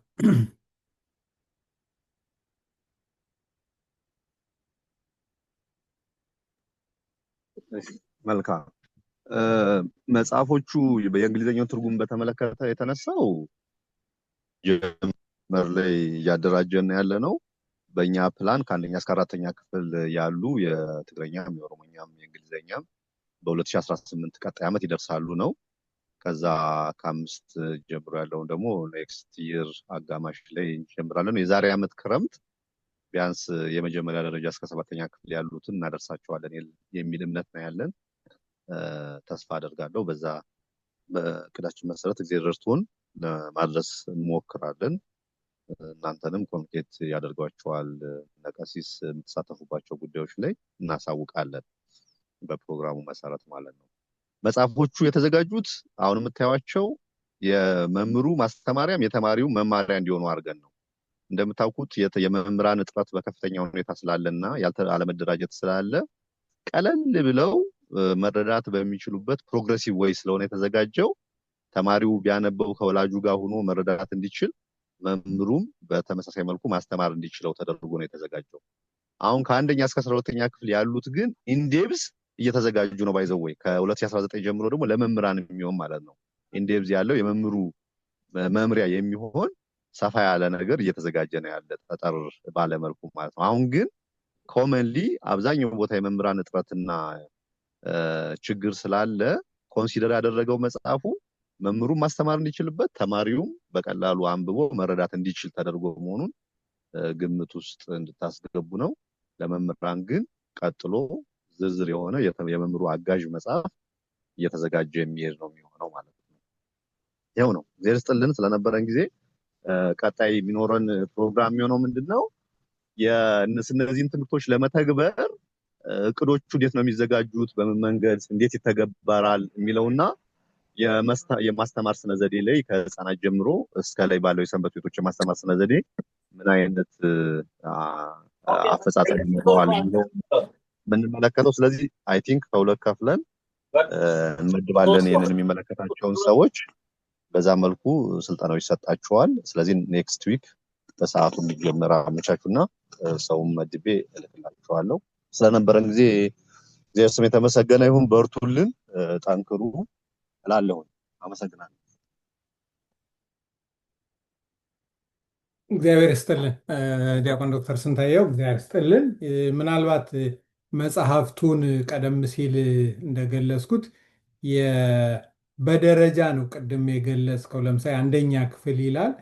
ቅድም እንደተባለው በ6 ክፍል በ7 ሰብጀክቶች የተለየ ነው። ምናልባት ማወቅ የምትፈልጉ መጽሐፍቱን ለማግኘት የምትፈልጉ የብር መጠናቸውም ተገልጾ እንትን ብሏል። ምናልባት በተወካዮቻቸው አማካኝነት ማለት ነው። በተወካዮቻቸው አማካኝነት ማግኘት ይቻላል። ብዙ ውድ አይደለም። ለምሳሌ አንደኛ ክፍል በዶላር 10 ብር፣ ሁለተኛ ክፍል $15፣ ሶስተኛ ክፍል $10 እንደዚህ አላቅም። ከክፍል ክፍል ለምን በዶላር እንደተለያየ አላቅም። ግን ትልቁ የ7ኛ ክፍሉ $20 የሚል ነው ያየሁት እንጂ ሌሎቹ 20፣ 15፣ $10 ማለት ነው። ለምሳሌ አንደኛ ክፍል ሲል እነዛን አንድ መጽሐፍ ነው ወይ 6 መጽሐፍ እርግጠኛ አይደለሁም። ግን ምናልባት እነዛን ደብዳቤዎችን እንትን ብለን እኛም ፋሲሊቴት ልናደርግ እንችላለን። እግዚአብሔር ቢፈቅድ ለሚቀጥለው ዓመት ጀምሮ ዝግጅት አድርገን ስልጠናዎችን ጨርሰን ከመስከረም ጀምሮ እንደው በሀገረ ስብከታችን ተግባራዊ ለማድረግ ሙከራ እንድናደርግ ማለት ነው። ሌላው ሲለበሱን እንልክላቸዋለን ስለተባለ ሌሎችም ለምሳሌ የምናስተምር ሰዎች ዝግጅት እንድናደርግ ሊረዳን ይችላል የሚል እምነት አለን። የእረፍት ጊዜህን በጠዋቱ ማለዳ በኢትዮጵያ ሰዓት ጊዜ ሰውተህ ኃላፊነትህም ቢሆን ማለት ነው ስንትሽ ስለተገኘ እግዚአብሔር አክብርልን፣ እግዚአብሔር ይስጥልን። ሰልጣኞችንም ማለቴ ነው የዚህ ጉባኤው ተሳታፊዎችንም በአጭር ማስታወሻ እንግዲህ የሚቀጥለው ሳምንት በተሻለ ኦዲየንስ በተሻለ ዝግጅት እኛም የዛሬውን አንዳንድ ስህተቶች አርመን በሰዓቱ እንጀምራለን ማለት ነው። ስለነበረን ጊዜ እግዚአብሔር ስም የተመሰገነ ይሁን። ተስፋዬ ወንድሙ ለተሳታፊዎች መልእክት ካላችሁ አቀርቡና በጸሎት እንዘጋለን።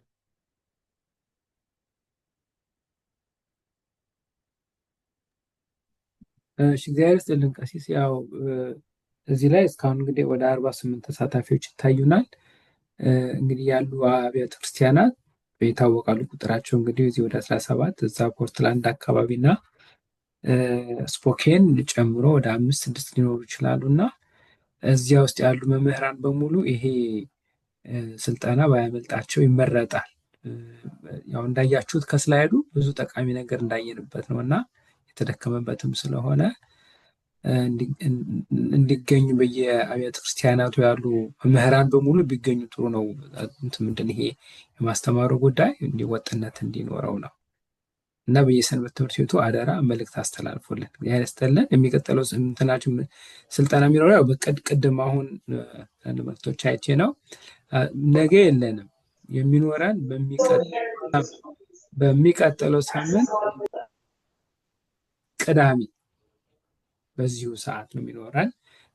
በ8 PM ነው የተባለው። እንግዲህ ዛሬ አስቀድማችሁ የገባችሁ አሉ። ልክ 8 ሰዓት ሲሆን ሰዓት አክባሪዎች ናችሁ፣ እናንተ እናመሰግናለን።